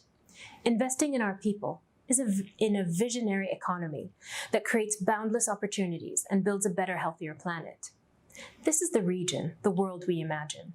And we're prepared to advance this future, create the model for our region, and in an ideal world, we'd turn all the red lights green and we'd put the pedal to the floor. But our foreign policy agenda, our preference for stability and shared prosperity, it's not shared by all. In our neighborhood, there are divergent worldviews, competing concepts on international relations, conflicting notions on what denotes progress and reform, differing ideas on the value of peace and stability, differing ideas on who deserves to live and die. There are those who want to burn it all down, destabilize everything that is stable, those who have no interest in building, only in destroying, no interest in stability and prosperity, only upheaval, disorder, confusion, and turmoil. No interest in coexistence, only uncompromising, intransigent ideology and dogma. Some are extremist rogue actors and terrorists, like ISIS and Al-Qaeda. Some are terrorist proxies of state sponsors of terror, like the Houthis and Hezbollah. Some are state sponsors of terror, like Iran. That's one side, and we are firmly on the other. There's a reason Saudi Arabia is on the ascent and Iran on the decline. A reason why Saudi Arabia is president of G20 and Iran is isolated, sanctioned, and ostracized. A reason why Saudi students who study abroad return home and Iranian youth flee. A reason why the kingdom is attracting talent and Iran is experiencing a debilitating brain drain. It's because while our agenda is stability and prosperity, Iran's is aggressive expansionism and support for terrorist proxies rather than their own families and children. The kingdom and Iran have historic ties that bind our people and nations, but our nations have gone separate directions. Iran remains stuck in 1979. It's still fighting Khomeini's revolution. Every time an Iranian missile is launched by the Houthis towards our cities, we're reminded. Every time an Iranian speedboat interferes with maritime traffic in the Strait of Hormuz, when drones attack our oil installations, when Iranian-supported terrorists attack innocent civilians in Iraq, in Syria, in Lebanon, in Yemen, we're all reminded. Iran hasn't moved forward, hasn't advanced. They've thwarted progress, remained angry at the achievements of others, sequestered from an international community, sanctioned not assisted, shunned not befriended. And as a result, they seek to punish not only their neighbors, but their own people. The Iranian regime has chosen to invest in Hezbollah in Lebanon, the Houthis in Yemen, sectarian militias in Iraq, rather than investing in their own people who would choose opportunity, stability, and prosperity if given the chance. But they're not. The Iranian regime has chosen for them. And this choice to seek violence, embrace extremism, find joy in the suffering of others, it cannot be ignored. We cannot turn our heads from it or close our eyes to it. The toll on our communities, our families, our children is too high. We must confront it and stand up to it. The only way to usher in an agenda of stability and prosperity in a region with extremists and terrorists is to be willing to fight for it and defend it. And that's what we've done, often with the United States. Together, standing up to extremism. Together, destroying Al-Qaeda and dismantling ISIS's territorial control. Together, protecting global stability. And while we've had victories, the global fight against extremism continues. All of us must come together in this effort, work together, and cooperatively pressure the state sponsors to stop their funding, and the extremists to put down their arms. Our region has experienced decades of tension and conflict. In Syria, millions of innocent men and women have been victimized. In Yemen, families struggle for basic necessities. But it doesn't have to be that way. It shouldn't be that way. And it must change. There's a future where cooperation brings nations together, where prosperity fuels stability across the region, where Sunni and Shia turn to dialogue, where religious tolerance is the guiding light, where economic and social reforms spur development and advancement, where from Iraq to Yemen, we can turn the page on hostility and focus on post-conflict recovery. Our foreign policy envisions such a world. Our agenda, one of stability and prosperity, committed to negotiating settlements to regional hostilities, de-escalating conflicts, restoring bonds between nations, investing in human development, and forming a common front against terrorism and extremism. Our agenda, committed to a stable, secure Arabian Peninsula and Middle East, where all neighbors can benefit from opportunity, inclusion, cooperation, and multilateralism. A region where we work together. Continuing the pressure on Iran, forcing them back to the negotiation table. And when that happens, making sure any future agreement ensures Iran never acquires a nuclear weapon, ceases its support for regional terrorism and its destabilizing behavior in the region and the world. We know better than most what Iran will do if left to its own devices. Despite security agreements with Iran, meeting with Iranian leaders, even the JCPOA, Iran's dangerous expansionism has persisted and grown. Now let's look elsewhere, where Saudi Arabia and the United States work together on Middle East peace. The kingdom has always been at the forefront of efforts to bring peace and security to the region, to securing a just and comprehensive resolution to the Palestinian and Israeli conflict. Because one of the most important steps in securing regional stability is a peace agreement between Israel and the Palestinians. Since as far back as the 1980s, we've led efforts to reach a peaceful agreement, including the Arab Peace Initiative, designed to protect the legitimate rights of the Palestinian people, provide security for both Palestine and Israel, and the kingdom has always encouraged dialogue and direct peace negotiations between the Palestinians and Israeli, and we will continue to work towards that goal. Lasting and permanent stability and prosperity in any region results not from conflict, but from dialogue, mediation, discussion, and negotiation. That's something the kingdom and the United States both have always understood. It's a shared understanding and value at the core of our relationship.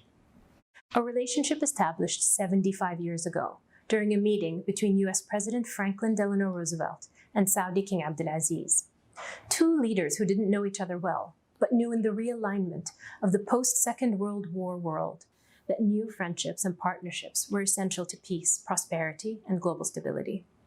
And since then, our bilateral cooperation has been of tremendous benefit, not only to our countries, but to the world. We've worked together to stabilize global energy markets and worked together as geopolitical partners, confronting common foes defeating communism, and ending Saddam Hussein's occupation of Kuwait. There's a reason the US-Saudi relationship is so strong, why our partnership has endured 8 decades, why despite bumps and bruises, our friendship persists and perseveres, why our alliance has helped keep both nations secure, why it's strengthened the global economy, why it's been key to maintaining peace and stability regionally and around the world. It's because we've chosen a common path, because we have more in common than divides us, because we feel a shared responsibility to be positive, constructive, progressive forces in this world. That's what's kept our nations allied and kept our people united. Our partnership is bipartisan. It's a relationship that has been valued by both Democratic and Republican administrations. Our relationship is far deeper than just one Saudi leader or one American president. More than 40,000 Saudi students attend college and university in the US each year, bringing our communities together, building long-lasting ties between our nations. Such strong ties, in fact, that in response to the pandemic, some Saudi students didn't return to the kingdom, but stayed in their adopted communities, on the front lines, contributing and assisting. That's the strength of our bilateral relationship and why it continues to grow. And with the kingdom's global role expanding, exemplified by our G20 presidency, our responsibilities in the region, the Middle East and the Gulf, continue to escalate. That will be important to our relationship with the US. As our economic, social, and cultural reforms strengthen the kingdom, we'll be even better positioned as the most dependable US ally in the region. We'll be able to take on a larger leadership role in the region and shoulder a greater share of the burden, all while maintaining the same focus on peace, stability, and prosperity.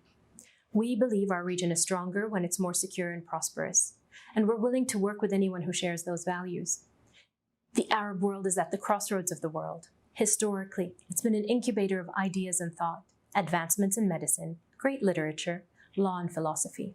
We believe it can be that again, through stability and prosperity, a hub of advancement and transformation and change, a model for building a more inclusive and diverse society. This is the new Saudi Arabia. This is the real Saudi Arabia. Thank you for your time.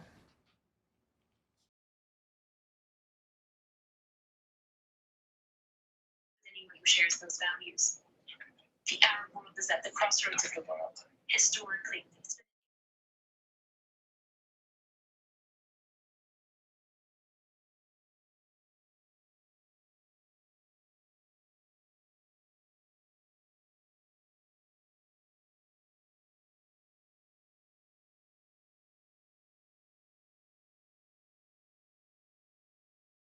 Thank you for your time.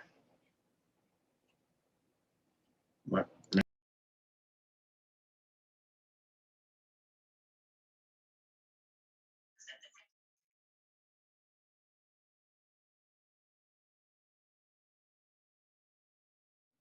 Ladies and gentlemen, just as yesterday we closed on a positive note of having had our minds stretched, a cerebral massage, so to speak, we're all the more informed, better informed, more insightful, more knowledgeable, more understanding, more analytically clear than before.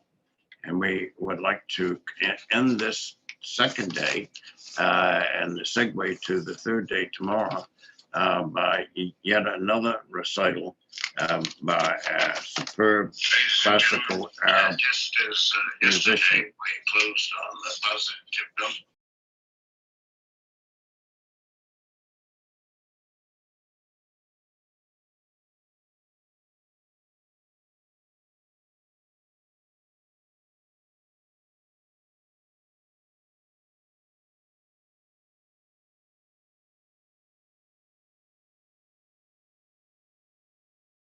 Hello everyone, my name is Nadal Ibork and I'm a Moroccan singer based in Montreal, Canada.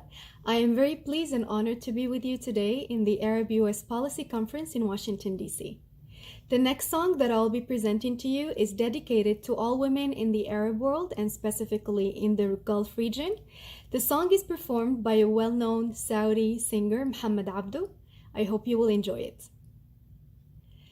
مثل صبية في الغواني ما تشوف ناشرات الفل والنقش اليماني في الكفوف والعيون الضاج من تحت المجالم فيها خوف، مثل صبية في الغواني ما تشوف، نشرات الفل والنكش اليماني في الكفوف، والعيون الضاج من تحت المجالم فيها خوف، خوف يسبي الناظرين يبعت الحب الدفين، خوف يسبي الناظرين يبعت الحب الدفين، خوف يسبي الناظرين يبعت الحب الدفين.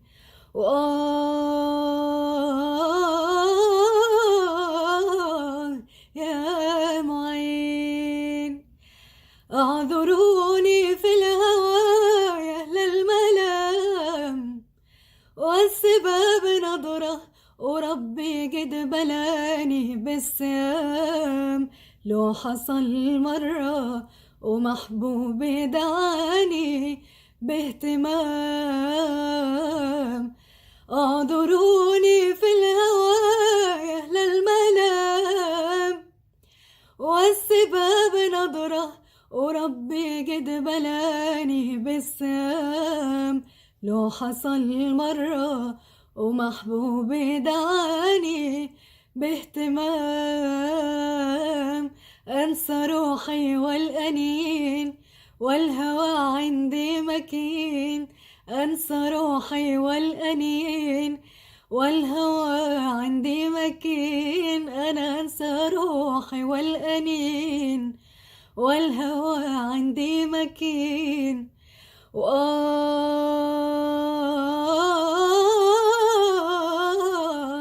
يا معين.